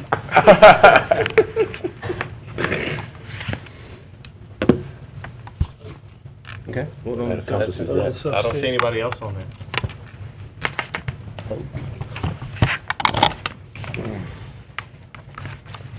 And that passes. Okay. Next, we move to authorize resolution number 11, preliminary suspending the Caddo Parish Administrator. I move to pull that. Second. Third, fourth, and fifth. Is this number 11? Yes. Moved by the chair, second by Bowman. Pull it. Pull it. Voting on the substitute? I don't want, yes. I see Commissioner Jackson on the board. Oh, I don't know how I got up there, but since I'm up Okay. there, hold on, Doc, if we can get together afterwards. Okay, Commissioner Are you Bowman, free to did you get want it to speak together on after it? the I just want to say Matthew Lynn's still my friend. Okay. All right. Even with that hair color? Even with his haircut. I had to do the hair. It wasn't my idea. So we all about insults now. I'm sorry, Commissioner. Bowman, This is the substitute. Mr. Jackson. There's no substitute. He removed it. Everybody.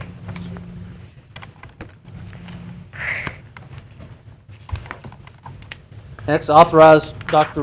Woodrow Wilson, County Administrator, to serve as the Caddo Parish Commission designee to the North to NLCOG. Move to So third. moved. So move. Second. Moved by Commissioner Johnson, second by Commissioner Epperson. Commissioner Johnson, do you want to speak on this? I think enough has been said. Commissioner Epperson, would you like to speak on this? Amen. Amen. Okay. Everybody vote. I have. Oh, excuse me, I didn't see you up there. Pardon me, we can hold it, Commissioner, if nobody's voted, Commissioner Jackson. I would like for us to do some, I want to support the body and what the body wants to do here, but I think we need to, just as a word of precaution, we need to probably do some cleanup to some other legislation so that this is in compliance with what has been previously passed. And I think for clarity, and I've heard us say we need clarity up here, and I definitely like to deal in clarity. And so would like for us to do some cleanup legislation so that this authorization is not in violation of what we already have, or to clear up any misunderstandings that are out there. And so I think the more that we deal in clarity. Say it again. Can you explain? Yeah. Well, I think where the confusion has come in, that is, the way it reads is the members of NLCOG shall be the mayor of the city of Shreveport, the mayor of Bossier, the police jury, something in Bossier Parish, and the president of the Caddo Parish Commission, or its designee.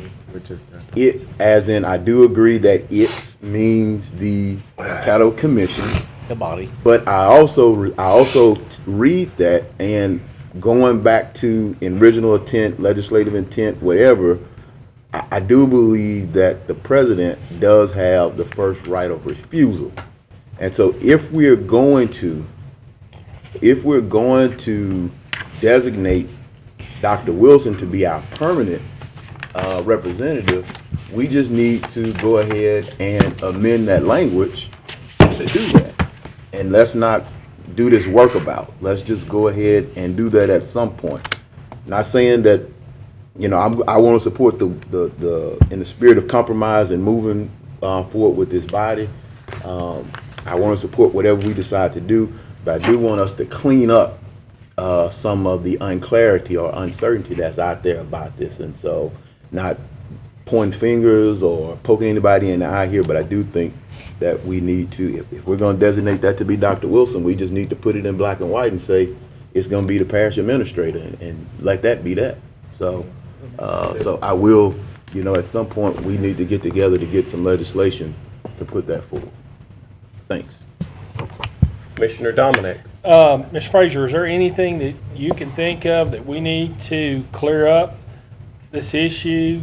Basically, if I understand Commissioner Jackson correctly, what you are looking for is a resolution requesting NLCOG to change their bylaws to reflect that the parish's representative will be the parish administrator.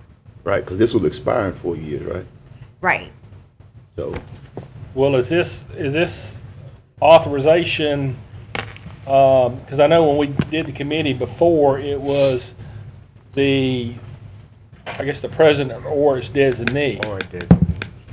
That is correct. So it's my understanding from what Commissioner Jackson said that he feels you all need to do another resolution to change that, or request that NLCOG change that so that the administrator is the designee from Caddo Parish. Just like the administrator, the police, jury administrator from Bossier Parish is the designee in those NLCOG bylaws. I mean, I know that we went through all that stuff in the committee meetings and we liked that language, or its designee, and I think the reason was because if there was a mess up, you could always be someone different. But I'll let it go. I want to move this thing forward, and I don't want to beat the dead horse. I think we need to vote and move this thing forward as it is. Commissioner Atkins. Mr. Dominic addressed my question. Commissioner Stormy Gage Watts. Same question I had was for Attorney Frazier.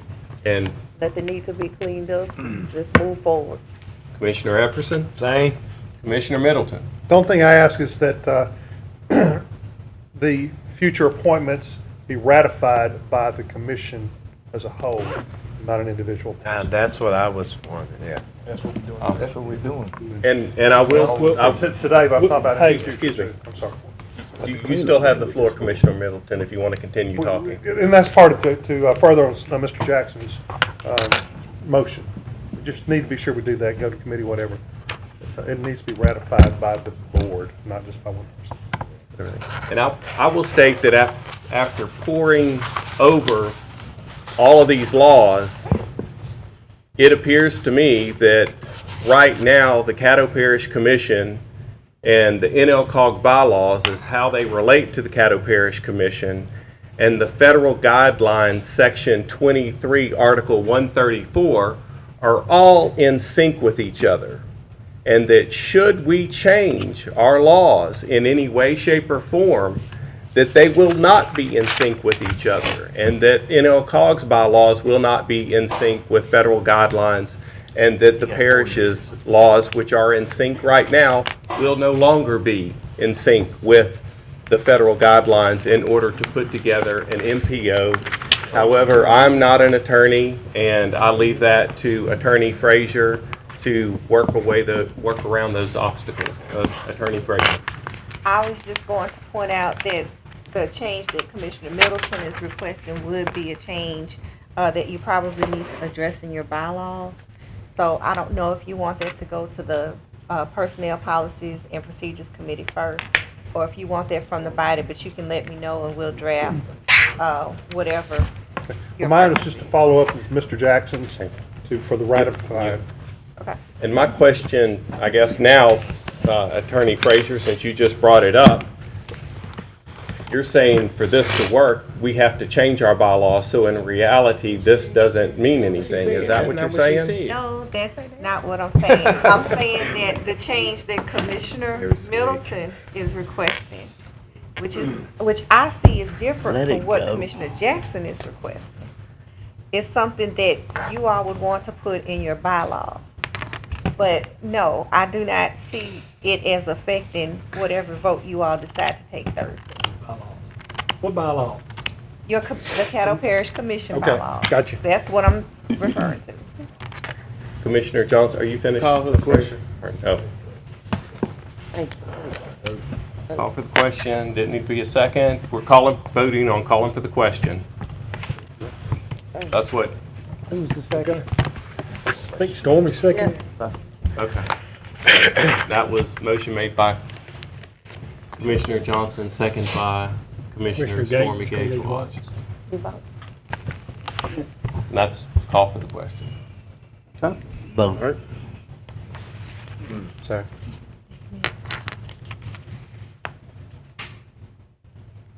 Now we'll vote on the authorization.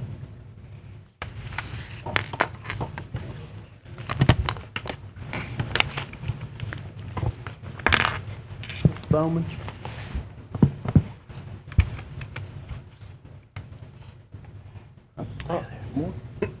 Yes, Next, authorize appointment to Black Bayou Watershed Commission. So moved. Second. That's moved by Commissioner Dominic and seconded by Commissioner Epperson.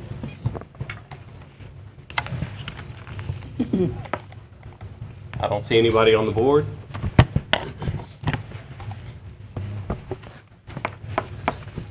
Middleton. I'm sorry.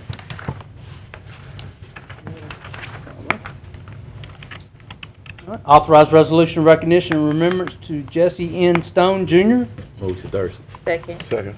Moved by Commissioner Jackson and seconded by Commissioner Stormy Gage Watts.